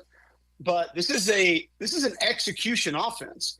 And this is one that asks for precision. It asks for a little bit of game management. And I don't think there's anything wrong with that because it's a run-first offense. And I think the offensive line is going to be deeper. I like the running backs that are there. Would you like to have Etienne? Yes, of course. Like, he's explosive. He could be a big weapon. I think he's probably the only real loss that staff looks at and says, man, that's a tough pill to swallow, letting him get away. But you don't want to see DJ Lagway right now. You want DJ Lagway to watch Graham Mertz, and you want him to get some spot duty and see what SEC speed's all about, and then take over next year. And I think you'll see him a little bit, but I think he's got a 23-year-old, 6-year senior in front of him that he's going to be able to learn a lot from that's going to provide a ton of value. Couple of more for Cole Kublik, host of the Cube Show podcast. You can check out on YouTube and where you get all your podcasts. Also, you hear him on Jocks Radio in Birmingham. Cole, one of the problems here locally is Florida State for the Gators. And what I mean by that is Florida fans remember year 3 for Mike Norvell, where they went from not going to a bowl game in Tallahassee to winning 10 games. And if Billy doesn't do that, Florida fans are going to be upset. But again, it's a completely different circumstance with that schedule you alluded to. But I do think, unfortunately, in the minds of some fans in our area, it will work against Billy if he doesn't have the year 3 transformation that Mike Norvell had in Tallahassee. Yeah, I just don't think it's a direct correlation. I understand where the mindset of fans are kind of coming from, and it kind of goes back to the logos or the helmets that are on that Florida State schedule, that Florida schedule right now, and just some of how the perception of that is just not necessarily what I believe it should be. Mike Norvell is a hell of a coach. I have a ton of respect for him. I think he's a great play caller, and they did a great job through the portal to be able to build that roster to where it needed to be, hit some home runs there with players both on offense and defense. I think there will be some portal players that help this Florida team. I think there are some traditional recruits that are going to help this Florida team this year. So to sit there and say, is it going to be, a 10-win season this year? I'm not going to project that. I'm not going to say it can be that. I think they're going to be in a bowl game, and I think they have a chance to go past that a little bit. And as long as you continue to see, that upward mobility and trajectory, I know Florida fans want 10 wins. They want to compete for championships. I get that. I understand that. But we're also in a little bit of time of flux in college football right now. Like, not everything is operating the way that it has for the last 100 years. So there's going to be some ebbs and flows regardless of where you are. And I would, if I'm a Florida fan, I'm going to try to find a little bit of patience and take a deep look at how this year goes, maybe even outside exactly what the record is, and just watch how the team operates and what that team looks like and how competitive they are. Cole, I want to end with some of your thoughts on the SEC guys the Jaguars recently brought in at the draft. Final college thought, though. Is it Georgia and I guess Texas, right? Are those the top 2 teams as we enter 2024 in the conference? Yes, in my opinion, I believe so. I think there might be a pretty big gap between Georgia and Texas. I think there might be a decent-sized gap between Georgia, Texas, and everybody else. Now, I think you would have an Alabama, a Missouri, and maybe an Ole Miss that would be sort of next in line that absolutely have a chance to win the conference and most likely should be in the playoff.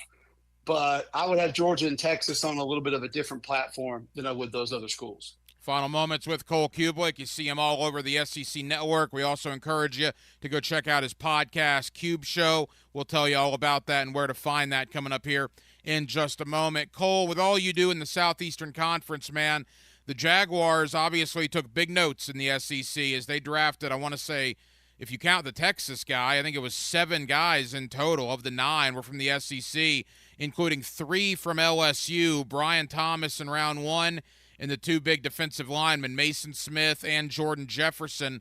Your thoughts on what the Jaguars did at this past weekend's NFL draft? I think there are a lot of pieces of it that I really like. A lot of parts of it that I think have a chance to help Jacksonville be successful. I mean, obviously, when anybody that you're going to get towards the top of the draft should be able to come in and help right away and provide an immediate impact. I think Brian Thomas Jr. can do that. You're just going to get a different frame, a different size receiver with Brian Thomas. And I think what he does well is he'll play the middle of the field. He can obviously hurt you down the field on the perimeter, and he'll attract extra attention. And you look at what Tampa's done. You look at what San Diego has done, what New Orleans did for a while. Like some of these bigger, more physical wide receivers that can hurt you down the field, you utilize that to open some things up for a lot of other players. Mason Smith, I think, like physically when you see him, like I call him a Vince McMahon first-round draft pick. Like this guy should probably be in WWE. Like just like they don't build guys like this. He's got a ton of ability. He's been dinged up, and if he stays healthy, I mean, he's a John Henderson type of physical player. Like that's how he's put together. Elusive enough to be on the outside at times, but big enough, physical enough, strong enough to play inside. I thought his teammate Jordan Jefferson was the unsung hero of that LSU defense. He did a lot of the dirty work inside, took on a lot of blocks, blew some plays up. Like he dented the pocket and against the pass a lot of times. And that LSU defense wasn't good last year, so he didn't get a lot of credit anyway. Javon Foster has played some really good football. He's a guy that at Missouri, probably I think 2 years ago, I thought he was the best tackle in the SEC. Now, he's been inconsistent since, obviously has an NFL tackle frame, but a guy that absolutely, if you can find a way to get his good football out of him, I think has a chance to be a starting tackle and a good starting tackle in the NFL. Yeah, the Jaguars addressed both lines of scrimmage in a big way, and a lot of SEC players are coming to Duval County. Cole Kublik. Cole, let the good folks here in Jacksonville know. They already know where to find you on the SEC Network. They know you're on ESPN. Obviously, you're doing a lot of great work with the UFL and Jocks Radio. You're one of the busiest guys around. But the Cube Show podcast, right? You mentioned YouTube. Where can people find it, and what can people expect when they tune in? Yeah, just search Cube Show, YouTube, Apple Podcasts, Spotify. Basically, it's a college football podcast. I try to get it out on Sundays. UFL has disrupted that just a little bit. But I just don't think there's enough college football content, especially in the offseason, and then on Sundays, which is a day dominated by the NFL. So during the season, we watch the film of every SEC game. I break it down, let you know what I saw.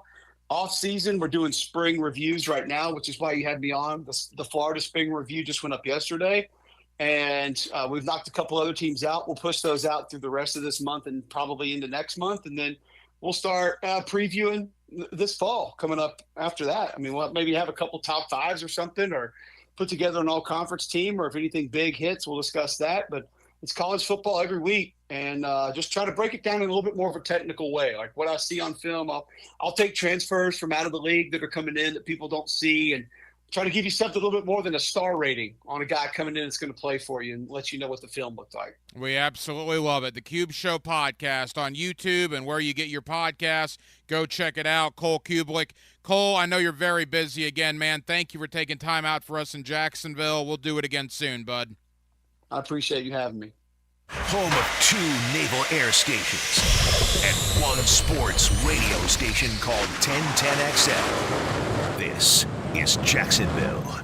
Hacker here with a story that really opened my eyes last week. So I was lugging little Hack upstairs. Now the kid weighs about 45 pounds. And as I'm walking up the stairs at about the same pace I used to, it all of a sudden hit me. Little Hack is the weight I used to carry around every day before I dropped over 50 pounds with a Waken 180 weight loss. Think about that. I was just carrying around Little Hack and fat just 2 months ago. Everywhere I went, all the time. Up the stairs, out to the car, you name it. That's over over 50 pounds gone. What's next? Well, another 50. Yes, sir. I'm literally a completely new person, and I'm doing it with Awaken 180. And I'm more than happy to share my story. In fact, listeners are calling in saying I'm motivating them to lose weight, which is absolutely unthinkable just 2 short months ago. If losing weight is your goal, Awaken 180 is the way to do it. Make the call. 844-346-1800 or online at awaken180weightloss.com. Have you tried golfing at the improved Cimarron Golf Club? If you haven't, tell you what, you're missing out on the best deal in Jacksonville. Now, many of you have received a postcard in the mail, and of course, if you bring that with you, $45 plus tax to play. That includes a cart, lunch, and a beer at the brand new Stone Barrel Tap House. Now, go to the website, that is CimarronGolfClub.com, and sign up for the Wild One Loyalty Program. That's the Wild One Loyalty Program, and get all of these specials emailed to you from Cimarron. Hey, it's Matt Hayes, and you know you've heard this before. Why is it so hot in this house? Well, summer's already here on the First Coast, and those soaring temperatures can do a number on our ACs. This is where the good folks at Fenwick Home Services have you covered. Fenwick offers same-day, 24/7 service, and if you need a new AC because yours is on its last leg or already broken, Fenwick has next-day installation. That's right, next day, and can keep your family cool and comfortable all year long. Book online now at FenwickHomeservices.com. That's FenwickHomeservices.com, and stay cool and comfortable all year long. Eric was way behind on his taxes. I owed a lot of money to the IRS, almost $15,000. I tried to make payments. The IRS wasn't satisfied with Eric's efforts, so they came after him full force. They're coming to put a lien and a hold on all my income, my home, my car. I was just overwhelmed at what to do. Then Eric called Optima Tax Relief. When Optima Tax got involved, the calls would stop, the threats would stop. It was easy like 1, 2, 3. Optima Tax Relief is A+ rated by the Better Business Bureau, and their team of expert tax professionals took care of Eric's problem. I owe $15,000, and now my debt is clean. I don't owe anything. Take Eric's advice. If you have a tax problem, you need to call Optima Tax now. Call Optima Tax Relief for a free consultation. Call 800-348-0269. 800-348-0269. 800-348-0269. Optima Tax Relief. Some restrictions apply. For complete details, please visit OptimaTaxRelief.com. 1010XL's running game takes a giant step forward. Well, Fred Taylor is the whole package. Fred Taylor joins Dan and Jeff on the drill. Monday morning running back with Fred Taylor is fueled by Epstein and Robbins and B&B Fuel and Lubricants. Open early and open late. Dailies is always there, making things easy for you to cruise in and cruise out. So hit Dailies Cold Case the next time you're craving a cold one. Bud Light by the case, plus plenty of singles to choose from. Corona to the King of Beers to Stella or a Natty. They're all cold at Dailies. New and pre-owned firearms are always in stock at Beach's Jewelry and Pawn in Jacksonville Beach. Want a new sidearm or rifle? Brands like Kimbar, Smith & Wesson, Sig Sauer, and Beretta. No lines, no hassle. Beach's Jewelry and Pawn in Jacksonville Beach.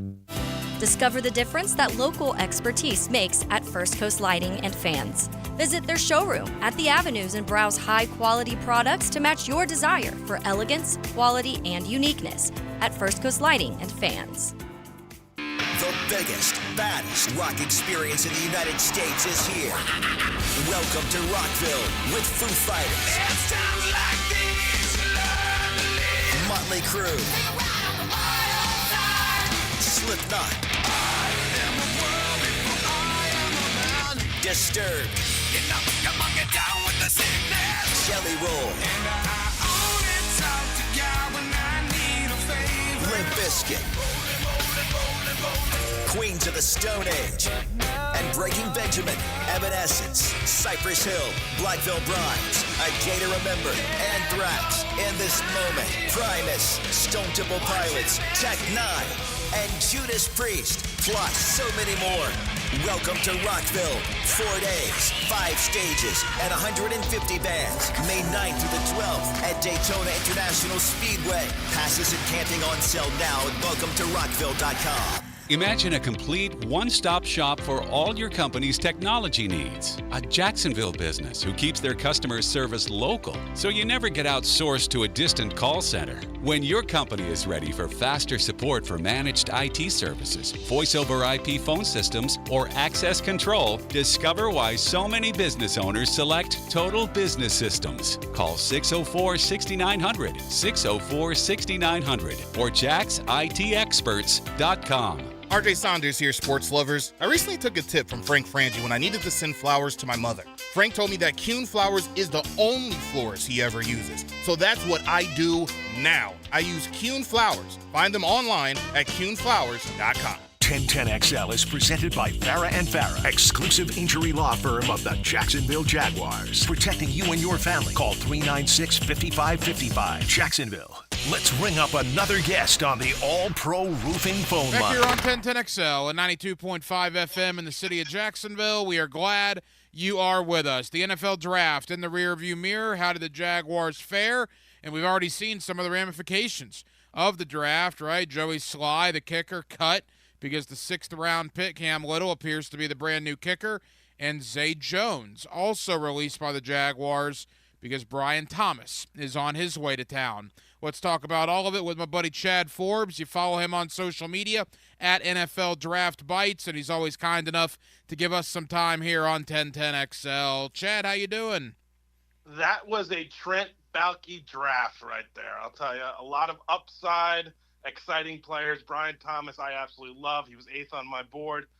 Mason Smith was 45th, and I love the fit down there in Duval. And I know you were very high on the Jaguars draft. Let's talk about Brian Thomas. You had him in your top 10. What did you like so much about him, and how do you think he's going to translate here to Jacksonville? Okay, this is going to sound crazy, but there were times during this process where I thought he might be on the level of Marvin Harrison Jr. Wow. He is oozing with talent, big hands. He's your prototypical vertical outside receiver, better route runner than he's given credit for. 21 years old, led the FBS in touchdowns. He's a playmaker in the red zone. I absolutely love the player, and I thought 8 was bold, but I could have convinced myself to put him in the top 5 or 6, but ultimately he settled right in there at 8. And I thought Trent Baalke, look, they didn't take him at 17. They traded back. They got him at 23. So not only, Chad, did they get the guy they probably were going to take at 17 anyway, they got a 3rd and a 4th in 2025. I thought they kind of fleeced Minnesota on that deal, to be honest. I mean, that's terrific value, is it not? I love that for sure. And people gave him a lot of grief for giving up. They lost their 3rd-round pick for Calvin Ridley. And I think one of his comments was, you can, get 3rd-round picks. It's not the end of the world. And we saw that with him moving down the board. And, somehow he knew his guy was going to fall into his lap. He must have liked a cluster of players. But, Brian Thomas, Gabe Davis, it really reshapes that wide receiving core, especially with Zay Jones' departure. Yeah, let's talk about that. Brian Thomas in, Zay Jones out.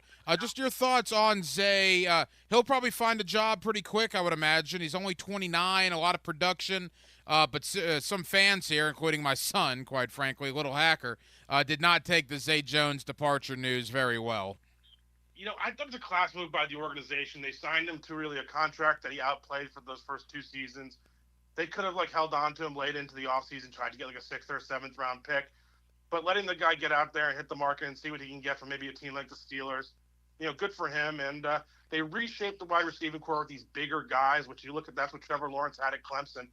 And it's really kind of a new look with these 2 vertical outside receivers in Thomas and Gabe Davis, and that should really help Kirk, Ingram in the run game. And I want to make sure Jaguar fans are hearing Chad Forbes correctly, because every time I have Chad Forbes on, you're very popular here with Jaguar fans, Chad. I'm sure you know that. And some Jaguar fans are like, the guy's nothing but negative when it comes to the Jaguars. You like the draft, and you now like the Jaguar wide receiver room. I love it, but, Brian Thomas is, to me, just like a special player. And it's a lot of things they did, right? Freeing themselves up to go after a defensive tackle in the draft. You looked at what those guys got in free agency. It was $20 million a year. And they brought in Eric Armstead on that smart deal. And then they didn't put themselves in a situation where they had to reach on an offensive lineman. And I'll tell you what, it was wild what happened during that draft where 25 offensive linemen through pick 86. There were guys going at the 74, 75, and 80 that, these are day 3 guys. So teams got desperate for the offensive line, and the Jaguars were smart enough to get their left guard, Ezra Cleveland, re-signed on frankly, a very team-friendly deal. You know, while we're on the offensive line, I want to get to the two LSU guys in a moment, but while we're on the O-line, Javon Foster from Missouri in round 4, again, you know this stuff better than I do, but in all the pre-draft build-up, Chad, he seemed like more of a round 3 guy to me in a lot of these mocks. The Jaguars got a pretty good one there in round 4, correct? He's definitely a tackle only. You're not going to find versatility to move him inside the guard, but he's highly experienced at Missouri. And in a draft where 25 offensive linemen went in the top 86, to get that guy sitting there in round 4, he's got a chance to be your swing tackle his rookie year, and potentially he could develop into something more. And the swing tackle is a real valuable position. They're certainly going to need him in 2025 when they lose a couple of the guys that are their depth currently. Let's talk about the big LSU defensive linemen. Mason Smith, you mentioned also Jordan Jefferson in round 4, about 640 pounds of LSU defensive line coming to Jacksonville. Your thoughts on both Smith and Jefferson? So Mason Smith I had ranked one spot below Chris Jenkins, the defensive tackle from Michigan, who the Bengals took a few picks later. And my rationale was if you need a guy to come in and play 600 snaps his rookie year, help you stop the run, and you need some sort of kind of consistency, but also likelihood that he'll be into that rotation for, as I said, 600 snaps, it's Jenkins. But if you've got a deep defensive line, which they have, and Davon Hamilton, brought in Eric Armstead, Robertson Harrison back, you've got a chance to develop a guy who's 21 years old. This was he burst onto the SEC scene his freshman year as an 18, 19-year-old kid. He's oozing with upside. He's a classic Trent Baalke pick. There's some medical concerns, but he's going to get an opportunity to learn behind a pretty good one in Eric Armstead. And then Jefferson, I love LSU guys. That's no secret. I love the SEC. He's a good player. And I like the idea of keeping him and Mason Smith together. I think that'll be helpful for Mason's development. And, in a year or two, you might have 2 starting defensive tackles, and you found one in the 5th round. Chad Forbes at NFL Draft Bites on social media. I agree with you. I really like the Smith pick. I really like the Jefferson pick. Now, they did not go corner in round 1 or round 2. They passed on Quinyon Mitchell, and they actually passed on Terrion Arnold twice, right? He was still there at 23, and they went Brian Thomas instead. They did go Jerrion Jones. They did go DeAndre Prince out of Ole Miss. Your thoughts on the corners that they brought in? Jerrion Jones reminds you a lot of Ronald Darby. Both Florida State guys, a little bit smaller, kind of look like your prototypical nickel, could probably play off man. I liked that pick. I wasn't enamored with Jerrion Jones. I had him more as a 4th-round pick, and then Prince is just another. It's like Baalke. That's like what he's going to do. Just a huge athlete. You're going to see what you got. Maybe he's a special teams guy. And I think during this period here until training camp, they'll be scouring a little bit for some corner depth. Not to give a thorough breakdown of special teams guys, but I think it goes to show you where the NFL is, Chad. The Jaguars in round 5 take Keelan Robinson out of Texas, who basically that's going to be his job as a return man. But with where the NFL is right now with this new kickoff rule, much more emphasis being placed on that. You need 2 good return men. The Jaguars already had Devin Duvernay. They now add a speedster in Robinson. Your thoughts on him and Cam Little, the kicker, who they must really like because they've already cut Joey Sly. Yeah, Keelan Robinson blew up the combine with just a great performance. Not a lot of carries there at Texas. Sat behind a few good players over the years, whether it's a Bijan Robinson or Jonathan Brooks who went in the 2nd round. I think you nailed it. Maybe he's a returner for you. Maybe you can get him into a little bit of the gadget game. They've had some smaller backs over the years who have played that role, and they just do keep building depth at running back, and it's just one of those things where I think they love the value. I'm not necessarily sure he'll have a big role in 2024. Chad Forbes. And then the kicker, kickers, I'm not going to say I scout kickers. I'm not going to lie here, man. Well, 56-yarders is long. Although, again, Cam Little, he got drafted in round 6, and 48 hours later they cut Joey Sly. So it's interesting that a 20-year-old, he doesn't turn 21 until August, is likely to be the Jaguar starting kicker in 2024. We'll certainly see what happens there. Finally, the last draft pick, again, not a thorough breakdown, but Miles Cole. You mentioned Trent Baalke. That's his guy to a T, right? A developmental defensive end, 6'6", 280. Got a lot of good traits. It's going to have to take some work to refine his game. That has Baalke written all over it. Another player that's not going to be ready his rookie season. He's a little overage, so people aren't going to buy into this idea that he's going to develop over time. But, yeah, he's oozing with potential. I'm not necessarily sure that the coaching staff at Texas Tech really knew what to do with him. And you look at like a guy the Raiders took in round 1 last year was Tyree Wilson. I'm not going to tell you that Brooks has the same caliber of player, but he certainly has very similar measurables. So an intriguing piece to get there in the 7th round. Maybe try to sneak him onto the practice squad, but he'll definitely compete to be on the bottom third of that roster. Couple of more for Chad Forbes. All right, Chad. Trent Baalke, I'll give him credit. Back at the press conference he held in late January, everybody was talking about at that time Josh Allen's future, Calvin Ridley's future, but he spelled it out for us, man. He said we need to get stronger, physical, and tougher on the line of scrimmage. And look at what they did this offseason. On offense, re-sign Ezra Cleveland, bring in Mitch Morse, draft Javon Foster. On defense, Eric Armstead, Trevis Gibson, Mason Smith, Jordan Jefferson, on down the line. They've added a lot of beef to the lines of scrimmage, which is exactly what Baalke told us he was going to do. And, you listen to 1010XL after especially a Jaguars loss, and you'll hear the fans complain there wasn't enough depth along the defensive line, there wasn't enough pressure. Well, he went out and got some guys that could pressure the quarterback. He did the smart move of keeping Josh Allen. You couldn't let your best player walk. And you go from having a defensive line that I think was good, young, and ascending to one of the better units in the AFC. And if you want to be able to knock Mahomes off his perch or even beat a C.J. Stroud, it's going to start with having a wave of defensive linemen. That's what Doug Peterson had in Philadelphia. It's an exciting group. Eric Armstead stays healthy. That group could be scary. Chad, they got a lot of money, man. They saved an additional $5 million with the release of Zay Jones and Joey Sly. Now, I know they're going to pocket some of that for extensions that are coming, primarily to Trevor Lawrence, which should be sooner rather than later. But whether it is a veteran edge rusher like a Bud Dupree or a Carl Lawson, whether it is a veteran corner like a Xavier Howard or a Stephon Gilmore, do you believe they need to add a veteran or two to complete this defense? I'd love to see another corner. Darby, I just don't trust his health. Terrion Jones, not sure he'll be ready to go, and the depth behind him is a concern. But you're right, they got to prioritize the extensions. So you can scour the free agent market all you want, or you can go to camp and say, maybe some young guy will win the job. And if that doesn't work out, then you pivot to a trade market. And accumulating those extra picks by moving down from 17 gives you the opportunity to say a guy like Marlon Humphrey becomes available, Jair Alexander. You can get bold and go for a trade for the corner. There's a lot of talk about Marshawn Lattimore here. There certainly seems to be issues with him in New Orleans, correct? There is, but they restructured that contract, so it's going to be difficult to trade. A guy that I would look at and say, ooh, that makes a lot more sense, maybe is a Paulson Adebo, who's a little bit cheaper, and he obviously played for Ryan Nielsen there in New Orleans, and he's only in the last year of his contract, but he's an extending young corner. Also, I like Tyson Campbell, so I think maybe you want to prioritize getting him signed rather than going out and chasing some guys, big money guy like I mentioned, Jair Alexander and Marlon Humphrey. Howard could make sense, but you know what? There's corners out there.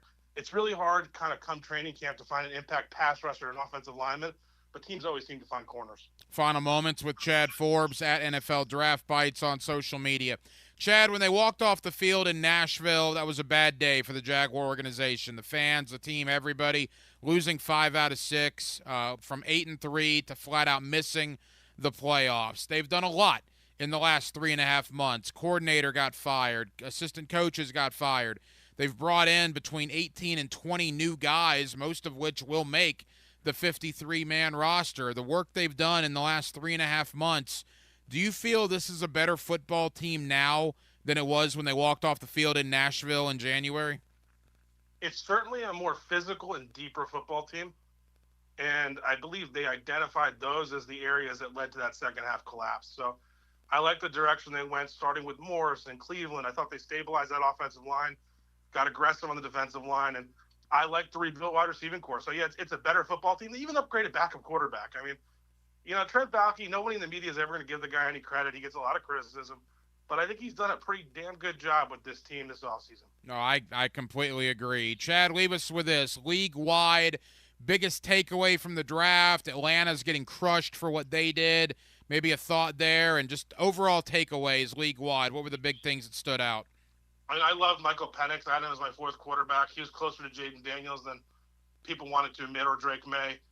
It's just the process, right? If you're going to give Kirk Cousins, $90 million, $100 million really guaranteed, you should have, not been going quarterback at 8. So it seems like a little bit of a crazy move. And then league-wide, the run on offensive linemen, I love O-line play.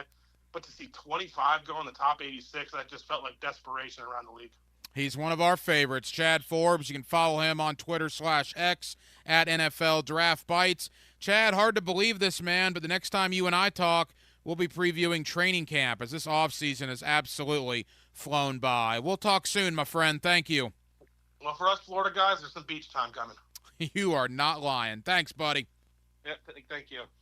And thank you to my buddy Chad Forbes at NFL Draft Bites on social media for joining us tonight here on Hacker After Dark. Chad isn't always the most positive guy when it comes to the Jaguars, but he certainly seems to like what the Jaguars did in the draft, and really interesting where he had Brian Thomas there in the pre-draft process. That'll just about do it for what has been a very, very busy Thursday night edition of Hacker After Dark. We certainly appreciate you guys hanging out with us here on 1010XL and on 92.5 FM.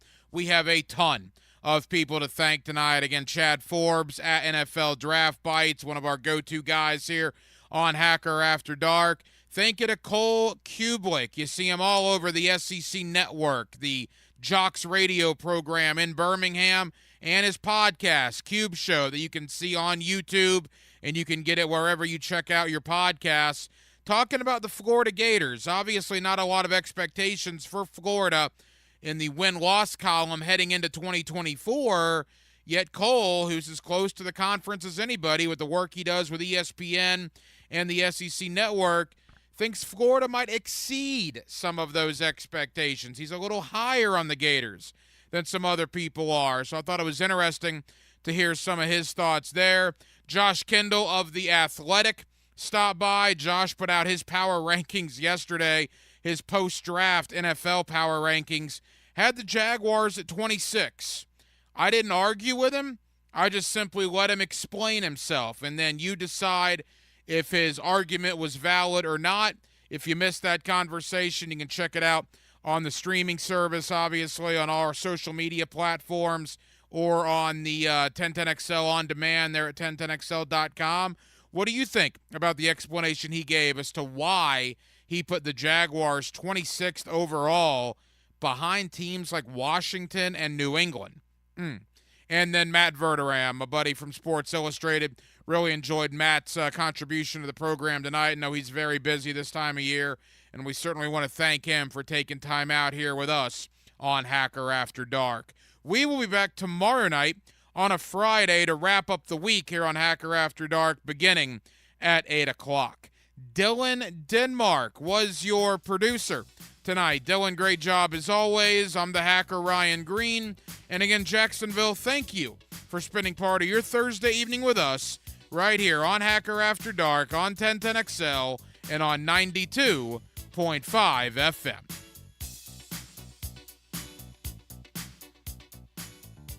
It's very special because if you can see, the numbers all go 2,